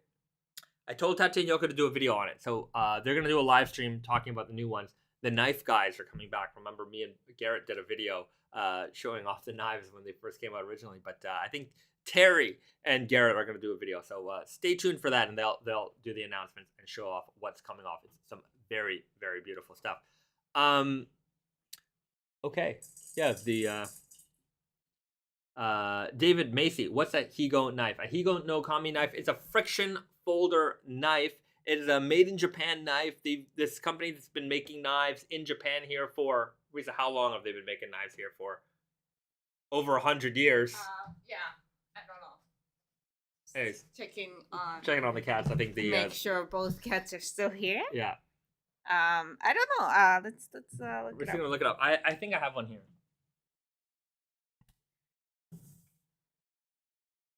So this particular company, 5 generations, over 100 years. Let's see. Actually, I have an old one here too. I found this at your grandfather's house.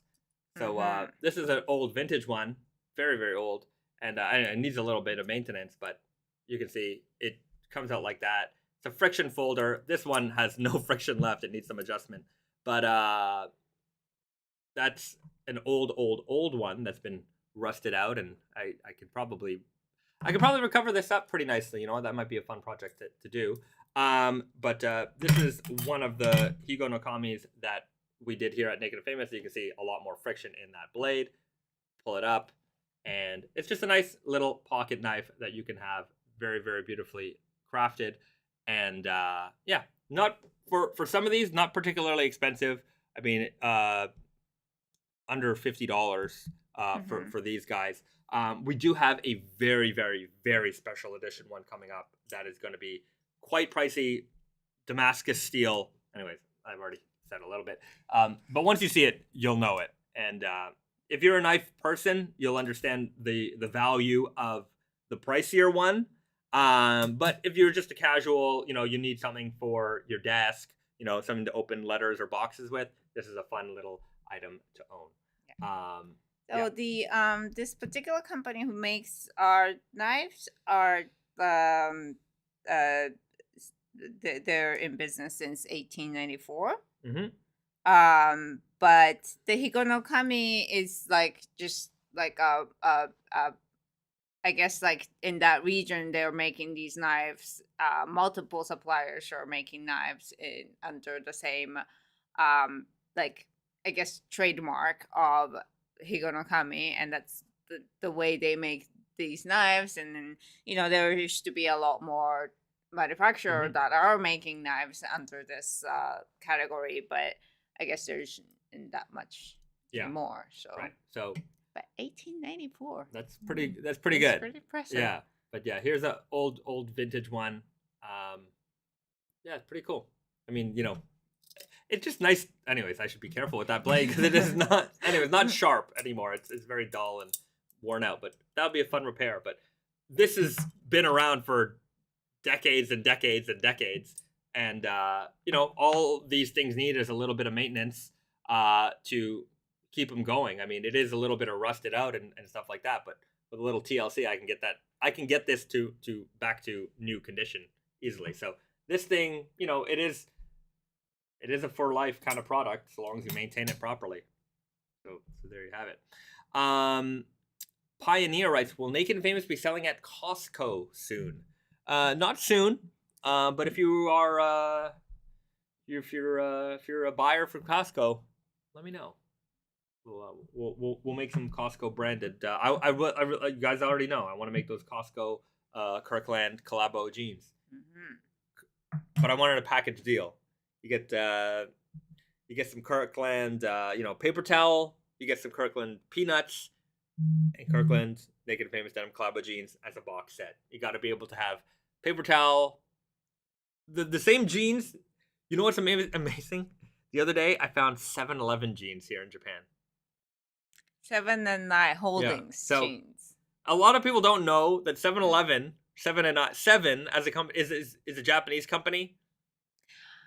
Like it's more than a convenience store in this country. Yes, 7 and I Holdings own 7-Elevens. Yeah.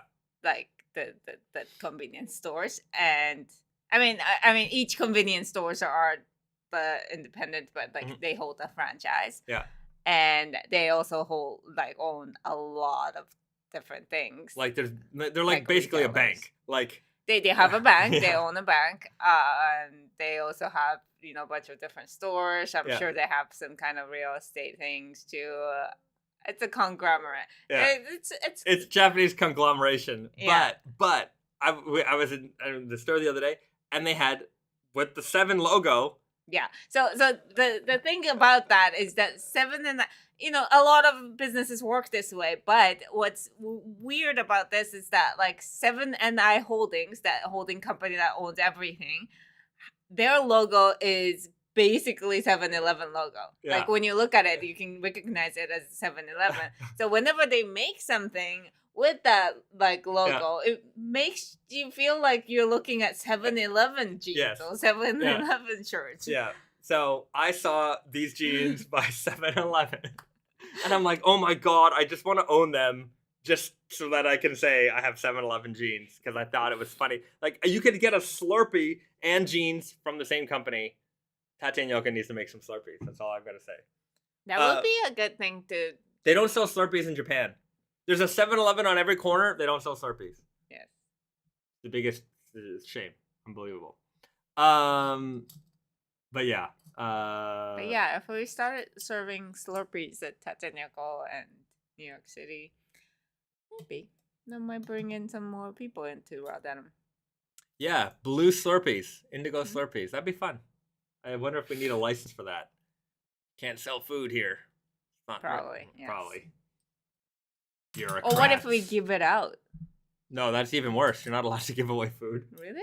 Yeah, I saw anyways, every now and then you see some crazy news article of somebody who's canning out food to the homeless, and they're they arrest the guy. And it's you can't give out food. It's it's not healthy. I'm like, okay. I guess. I mean, you don't have a food license. I'm just handing out sandwiches. I don't know. Yeah. Regarding fits for jeans, is there a resource with photos or dimensions after shrink to reference if the weird, skinny, super nomenclature doesn't resonate with my fashion identity? I don't know what you're asking me. Is there any regarding fits for jeans? Is there a resource for which regarding fits for jeans? Is there a resource with photos or dimensions after shrink to reference if the whatever fit doesn't resonate with my fashion identity?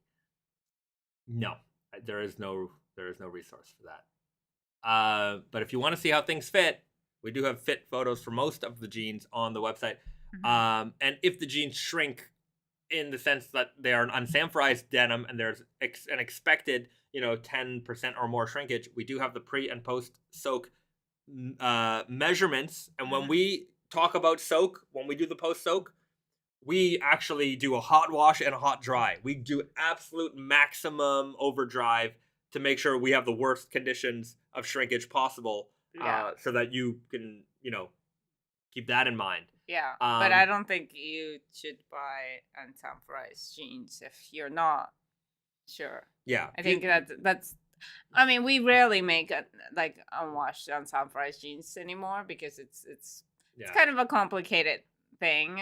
Like nobody wants to do the math. It's when you're buying jeans. I would say that it was in style in the raw denim world. It was a lot more in style to because people liked the mystery of it, the hard work they have to put towards it and stuff like that. But when I got into raw denim, I really thought the idea of unsampled was so cool. I was like, this is the way, like that's like the purest form, like, and I've done it many times.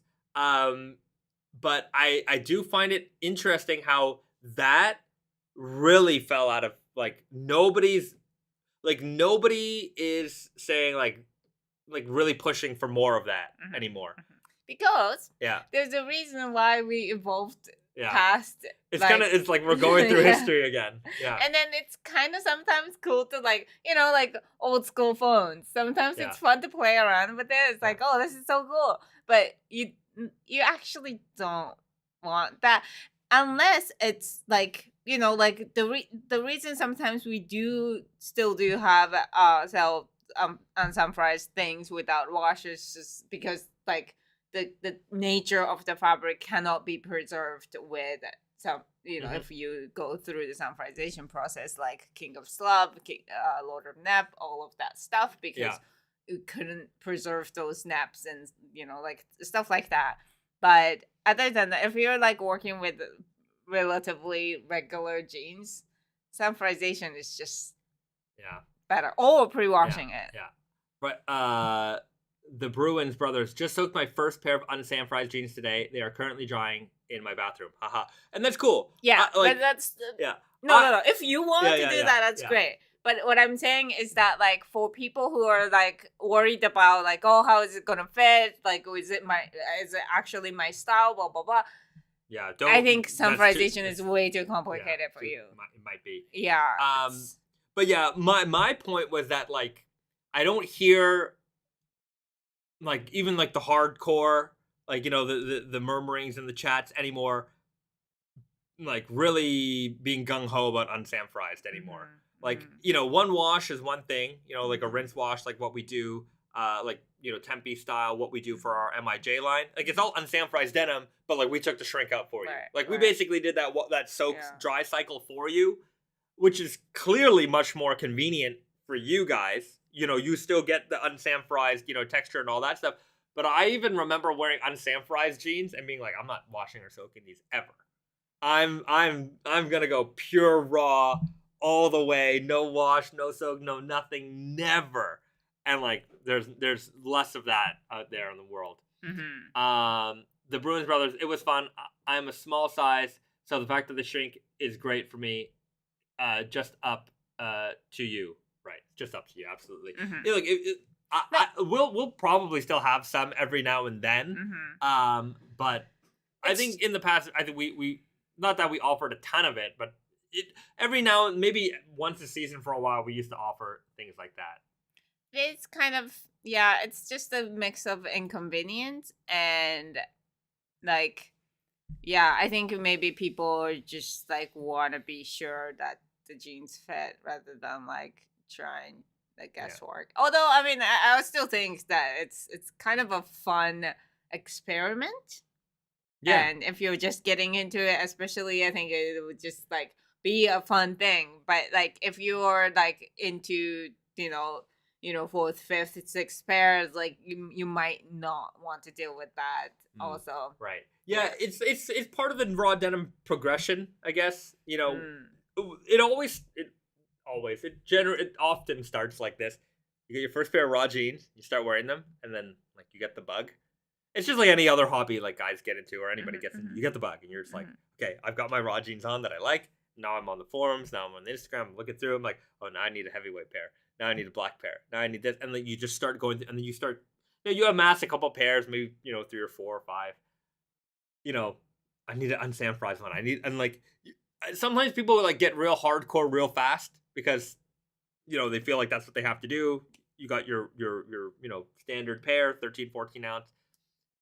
Get your 22 ounce pair, now available on Unbranded. You got your unsandfries pair, and you're sitting in the tub, and you're just like, right, I'm doing it, and it's fun. Like all of these things. I think if you're a raw denim fan, you got to do it. You got to do all of the things once. You got to try it, right? And then you also start to like. The more you do these things, the more you can kind of relax about the whole. How do I wear my jeans? How do I, wash? And you just start to, because you've done everything a little bit here and there, you start to realize, well, actually, that doesn't make that much of a difference. Or, oh, well, that thing does make a difference, and I can see how that works and how this doesn't work. Because it's one thing to read about it, but it's certainly, I'm of the type that I learn a lot more through experience. Right. So, you might tell me it doesn't do that, and I might offer you advice. Like, you might ask, how does this, and I could give you my advice based on my experience, but until you do it yourself, like that's when it'll really sink in. So enjoy it all. Enjoy every aspect of raw denim. I do find it, like I said, I do find it odd that there isn't like this big call for unsandfries jeans anymore. In the true like no soak, no nothing sense. Because I remember when the debate was, sandfries jeans aren't really raw. Like, and I'm like, what's his name? Stridewise did a video with Motion where they talked about what is raw denim, and like Motion he's a great educator on raw denim. We have the same philosophy here. Basically, if it's not distressed, damaged, that type of thing, I consider it raw. Yeah, right? And distressed doesn't like distressed to make it look like worn in jeans. Yeah. Like a one wash to me is still raw. Yeah, it's like just to take off the starch, and that doesn't really mimic that like fadedness of it. I think that part that you like artificially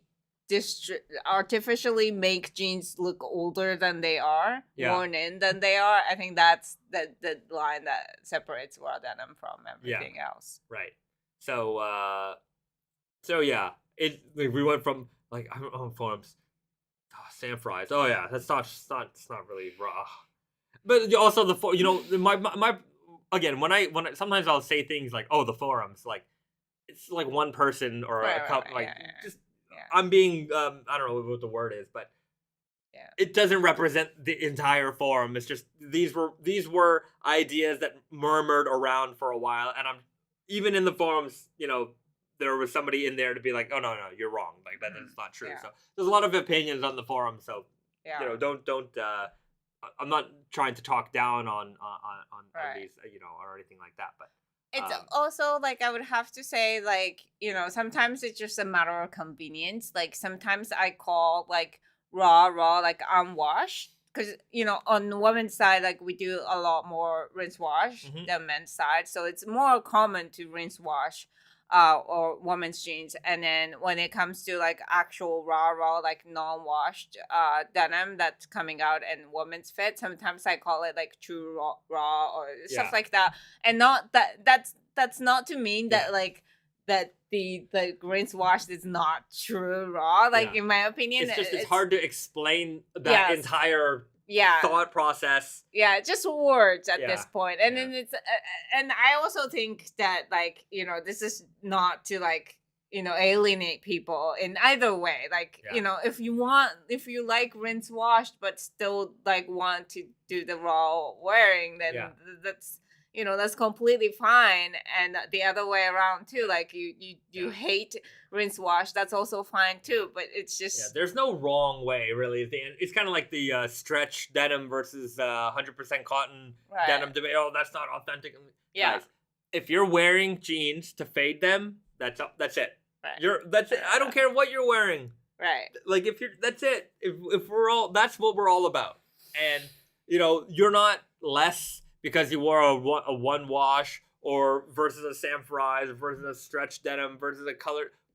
If you're here to fade jeans, that's what brought us all together. We're here to fade jeans together. Yeah. Right? And I think Francisco Michael has a good question. Have you ever thought about selling a jean on offering option of Tempe, Sanfrais, or unsanfraised? So that will be a very difficult thing from the production standpoint, because when you go through a sanfraisation process, that's a bulk, like that's rolls and rolls of fabric. So if you were to buy fabric and just have like one roll sanfraised and then the rest unsanfraised, that's really having to deal with two sets of items, like two different, completely different products, and it's very difficult for us to do that just for the scale. Let's say for the sake of it, we're able to do it, right? Yeah, it's not impossible. Yeah, it's not impossible. Yeah. The problem with that is that I don't think there's enough people who would be interested in that as a product line. Yeah. Right? Like you're essentially getting the same fabric. They're pretty much gonna fade exactly the same way. The unsanfraised versus the Tempe, it's like as soon as you get that unsanfraised jean home, you're gonna soak it. Yeah. Right? Like most of you are gonna soak it. So, we didn't we saved you some time by doing it for you. And then the sanfraised denim might have a little less texture in it. Yeah. Right? But once you wash it and the yarns plump up, you'll get a very similar look over time. So we do sometimes have mills show us a swatch of this fabric, sanfraised and sanfraised, and slightly different things. And it's like we always have an option to take a fabric that is unsanfraised versus sanfraised. But again, it's like you said, like the results, like even when you're looking at it on swatch cards, it's like, okay, like it feels cool, and then you just pick one side because one side looks better to us. Yeah, actually, when we get a swatch card, those are like, that's how they show it to us. Like you'll get the unsanfraised swatch, you get the rinse wash, and then you get like usually a wash down. Yeah, like a bleached look and stuff like that. So like you can see exactly how the fabric will look in a bunch of different finishings. So. And then we obviously never really bleach or distress it, but like from the options that we have of sanfraised, whatever, and then we make a decision of what is the best version of this fabric. Yeah. Pioneer, have you guys ever considered Hank dye denim? Somebody has a beautiful mid to dark blue color that is great looking. We've done Hank dyed denims before, so we've done it twice. The Tokushima hand dyed natural indigo cultural intangible treasure denim. We have a Hank dyed kakishibu denim, so that's persimmon dyed, natural persimmon dyed, coming soon. So yeah, we have, and we will continue to do it. It's very rare fabric, so whenever we have an opportunity to get our hands on the yarn, we tend to jump on it. Have you guys thought of doing a factory tour for YouTube? Yes, certainly. A lot of things that I would like to do for YouTube are just a matter of timing and ability. I'm not, as much as we put out these videos, they're low production quality. I mean, they're not. I don't have the ability to make this beautiful, video. I'm not a videographer. And as much as I would like to do that, maybe we can do it on a low, quality scale. I've taken people through tours of Tate and Yoko before. We are going to do some mill tours in 2 weeks from now. So I'm going to have some footage from that. But like doing a full, like, here's the mill and like do a full video, like that takes more than what I am capable of doing. I'm going to get some footage and you'll see that footage, sprinkled throughout some videos here and there. But that's a mill, like Naked and Famous sewing factory wise, like there was that TV show Style Factory. Style I Factory. have the footage of that, which I might just upload, and hopefully I don't get Are you allowed I don't know if I can, but I don't think the show existed. There was a show in Canada called Style Factory, and it was basically how it's made for fashion. So they would visit a bunch of what's the word I'm thinking of? Bunch of factories in the fashion world, and our factory was featured in it. And I have the whole. It's like a, I don't know, 7 or 8 minute segment, and they show the process of our jeans being made from start to finish. And it was on Canadian television for a while. But yeah, I didn't make the video. I don't have the rights to the video. But anyways, I can see if I can ask them if I can just put it up, and we can have a little bit of a behind the scenes scene of that. Cool. You could partner with other YouTubers to do the video tour. True, a lot easier said than done. Every now and then, like sometimes I make these call outs. We need, like, for example, like if you are a videographer in Montreal, let us know. But also don't charge us $30,000, because sometimes like we do some of these call outs and they think we're like Gucci and we're trying to like do a a beautiful ad campaign that's going to be on like television and with models and location, and like literally we get these like so that's be like $60,000. I'm like, maybe that's what it costs to do a high production whatever, but like I can't pay $60,000 or $30,000 or $20,000 or $10,000 or $5,000 to make a video of our factory. I just can't do it. We want somebody who do it for a couple free jeans, maybe some jackets, or even $1,000, $2,000. You do it like whatever, but like whatever production, like, and they'll come in like. Come in with the list. They're like, okay, I need 3 guys. I need the lighting. I need to rent this. I need to get the red camera. I'm like, whoa. Too much. That's clearly for commercial. Like, you're a professional. We're not on the same level here. We're not talking the same language. Yeah. Maybe that's what it costs to do like a proper commercial. And maybe we call the wrong guy, right? Yeah. But we're very scrappy in our world. We try to work with what we can and do things that are good enough without having to spend too much money. Yeah, and to be fair, nowadays, like you don't need the whole camera crew to make like amazing videos. Like we've all seen like great iPhone videos on YouTube and stuff. So, I mean, as long as you know what you're doing, I don't think you need that $60,000 budget. Melody Murray, I would film and edit your for jeans. All right, Melody, you're hired. Nice. Just send me an email, send me a DM. And that thing though, just like just to put it out there, it's like we have a store and an office and small factory in Montreal, but the Montreal factory is very like. It's not like a proper factory where like everything is running like, exactly the way it should be all the time. It's very relaxed. Yeah. And so like that proper factory that makes most of our jeans is like so far away. Yeah, it's like 3 hours away. Yeah, I haven't been. You can, I mean, our upstairs factory, it's like not running at like maximum full, like, efficiency. And it's not always running like, Cause they're like the factory that has to do the quick turnaround. Like they make samples sometimes. They make like little fillers that like. So it's not really. I don't know. It's very difficult to schedule around that. Right. And they also leave like at like 4 o'clock. So like sometimes it's just.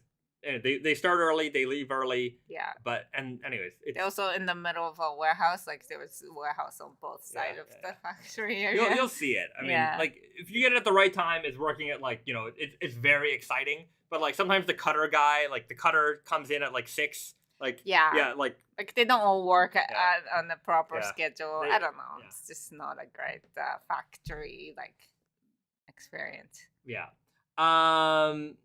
Okay. Melody Murray. Yes. Okay. Send me a DM. We'll figure it out. Lee H. Stridewise and Iron Snell filmed a bit of the Naked Famous factory and warehouse. Did they give you the footage? Well, they have it on their videos. So if you want to see a little bit of behind the scenes at Tate and Yoko, Stridewise and Iron Snail have been there. Iron Snail, yeah. Anyways, you'll see a little bit of what's going on there. There's also, there's a video called on the Naked and Famous Denim website. There's like a mini documentary on our factory. Is that video on the nakedfamousdenim.com? The brand video? Yeah. I think somewhere. Our brand. Yeah, at the top. At the oh, yeah. Can you watch it, though? Yeah. Oh, yeah. If you go on nakedandfamousdenim.com and you go to About and you go Our Brand, there's a little video there that plays. This is the audio play? I think so. Maybe not. Anyways, I'll find it. I'll link it in one of our YouTube posts, and you'll be able to see it there. But it's an older video. I think it's almost 10 years old. But that is actually our upstairs factory. The style factory video, if I can ever post it, you'll see it's way more, like, there's a lot more going on there. Okay.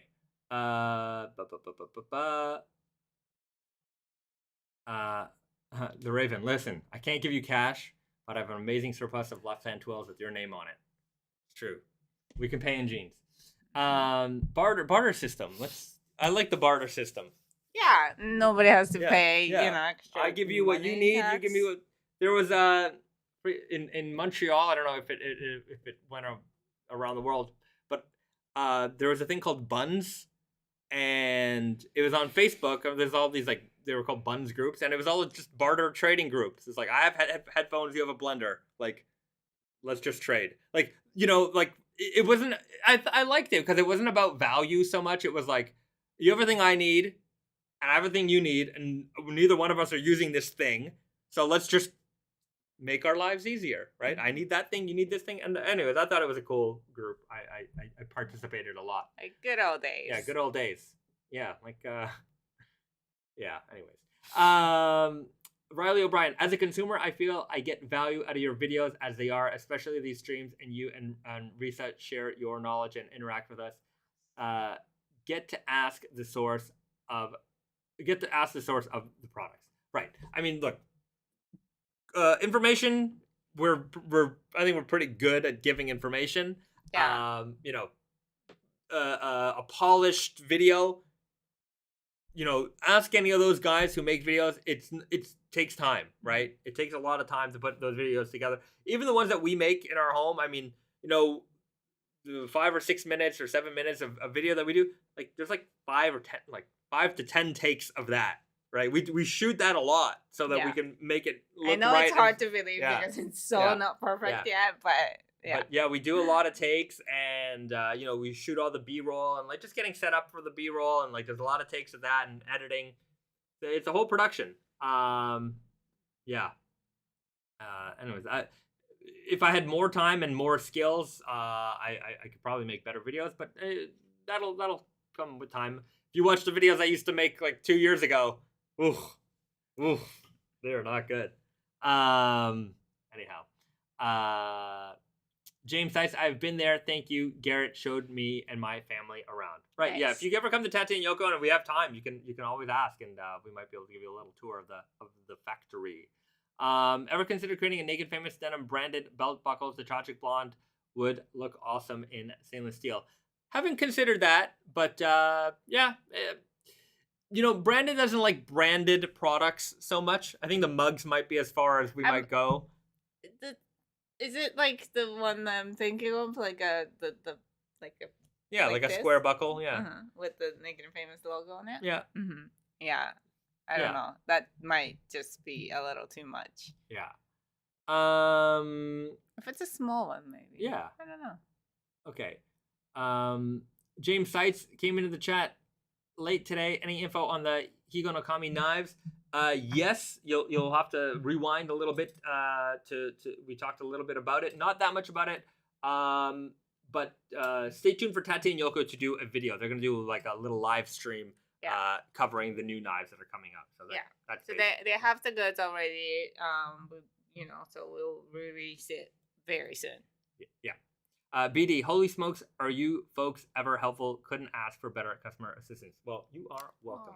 You are very welcome. Nice. what was I gonna say? I don't remember. We don't remember. Lost it. Have you guys ever considered doing live streams with other denim manufacturers? Would be cool to hear a forum from different brands' perspectives. Oh no, absolutely not. No. They let me put it to you this way. I'm not gonna put it at all. No, I will never do that. The Raven. I honestly feel like your videos are great quality, and I really enjoy them. You are welcome. Well, thanks for being an active member of the community.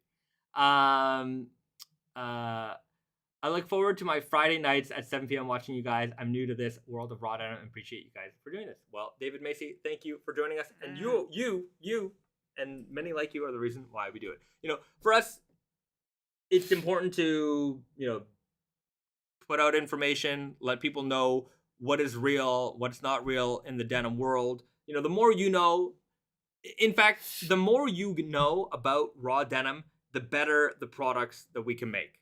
Mm-hmm. Because if we make something that is so out there, but you don't know the difference between a warp and a weft, then, it doesn't matter to you, right?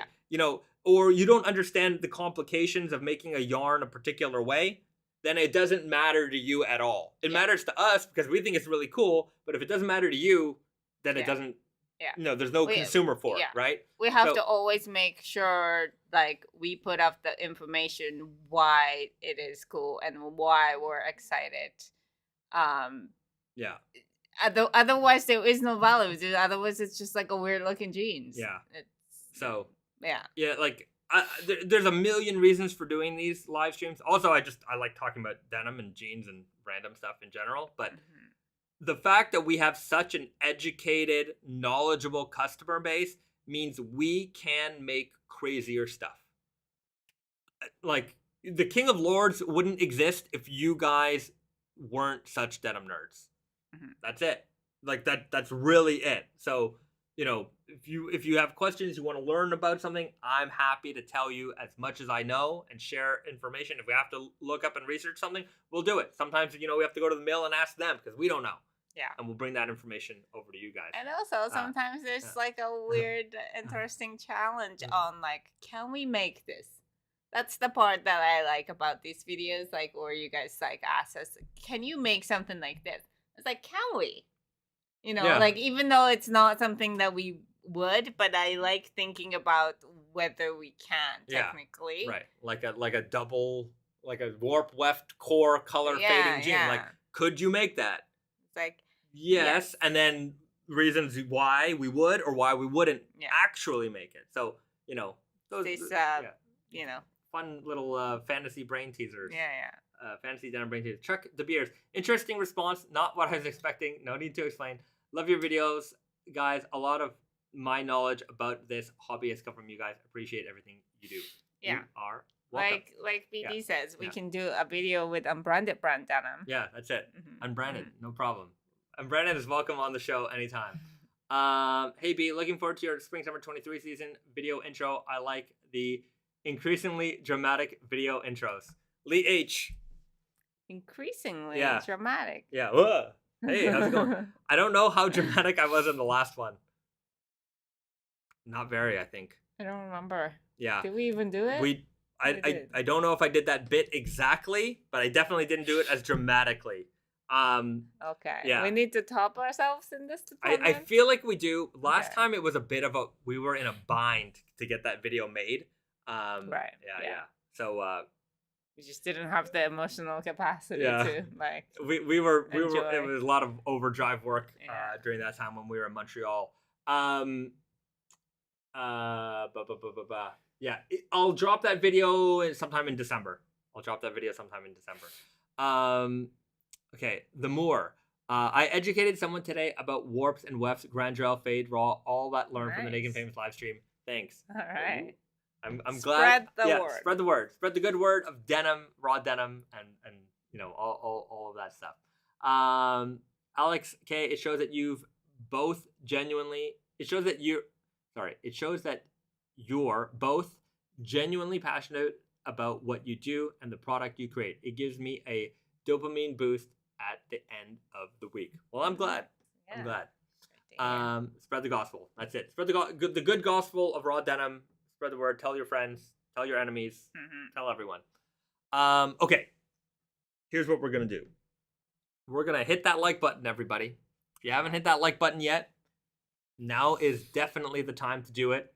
We have movie review, or at least movie recommendation for the weekend for you guys, and we have snack time today. So we've got everything in this video that we do in our videos is back on today. So we're gonna get into that. Hit that like button before we get into it, and if you haven't subscribed to the channel, come on, guys. What are you doing? Let's hit that subscribe button. Let's make sure that you're subscribed. Let's make sure that you're liked. We're gonna get into it right now with your weekend viewing. If you haven't seen this movie, I actually don't think I've ever recommended this one before, but it is a good one, and I haven't actually watched it in a long time, and I think this might be a weekend view. It's an anime, Your Name. This came out, when did this come out? Like 2018? Something like that? Maybe. Very, very beautifully animated film, and the story is quite interesting. It's kind of like Freaky Friday in that sense. Like, you've got these two characters who switch lives in essence, and it's basically just the story of that. But it's 107 minutes. 107 minutes, so not very long. Yeah. Find it, watch it. Animation is great. The story is great. It won a bunch of awards. Anime Awards, Best Animated Feature. Los Angeles Film Critics Association Award, Best Animated Feature. Sturgis International, Best Animated Film. Japan Academy Prize Animation of the Year nominee. I think this movie got screwed out of... there were some awards that it should have got that it basically got screwed out of just based on timing or something. Beautiful film. If you've never watched this, go and watch it. You will enjoy it. I promise you. Even if you're not an anime person, it's less. I mean, it's an anime, but it's not like, robots, and it's life. And I think what I like about it is that, like, you can kind of, like, watch, like, this is, like, very Japanese, but not in, like, a fake way. Yeah. You know what I mean? Like, it's very, like, it kind of touches the core of, like, Japanese culture without being so, like, because a lot of things, like, animes, like, certain things are, like, very exaggerated, and that's fine. Yeah. But, like, this one's, I think it's kind of like something relatable. Yeah. Yeah. Francisco and Michael, I watched that one, and right after Grave of the Fireflies. Oh, oof. It's a tough one. Grave of the Fireflies is one of the roughest movies. I've watched a lot of rough movies.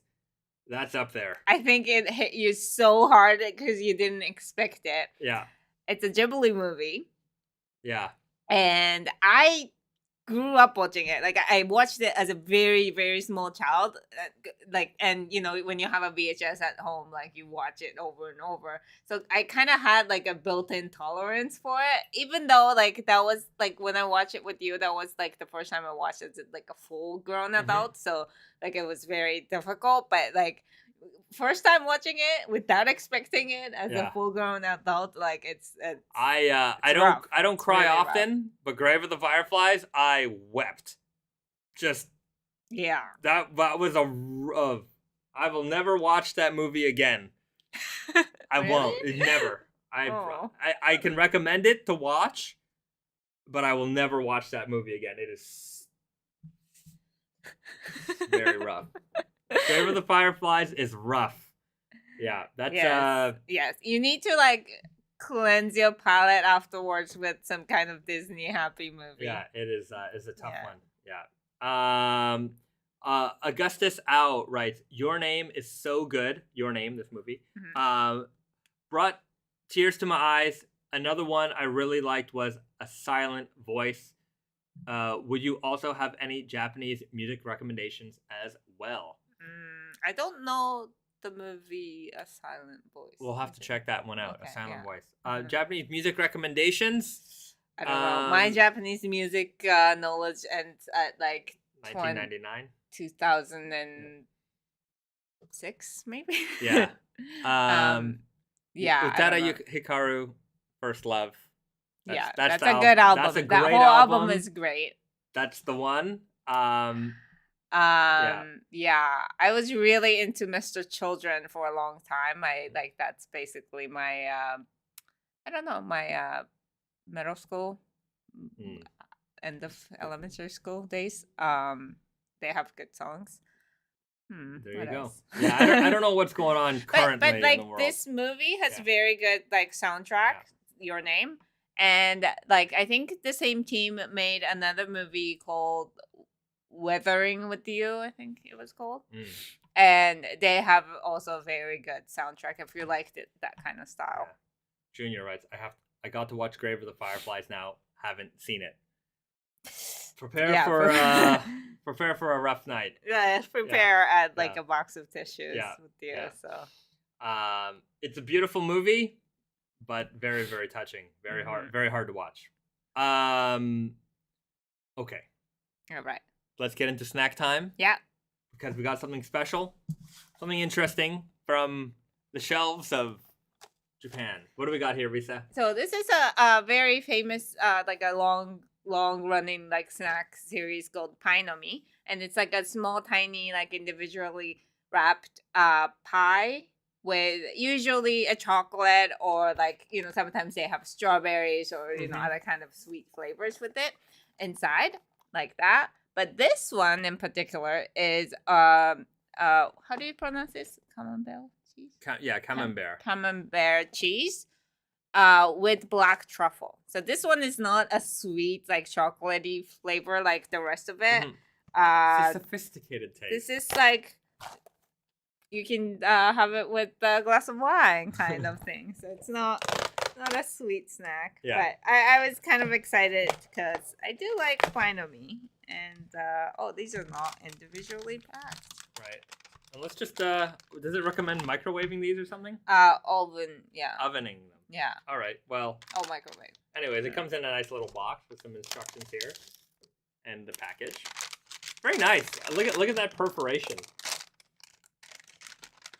Like, anyway. I appreciate the work that went into that. Do you smell it? I can smell it. It smells kind of cheesy. Smells cheesy.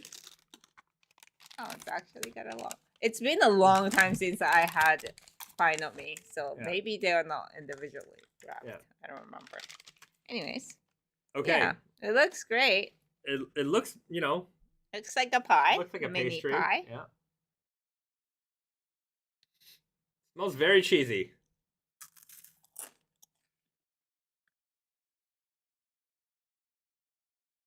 You don't really see the cheese in there. I could taste it. It's sweet. It maintains its sweet kind of pie, flaky. Because, like, on the top, it's glazed with sugar. Mm-hmm. So it's like, like very sweet with a lot of sugar.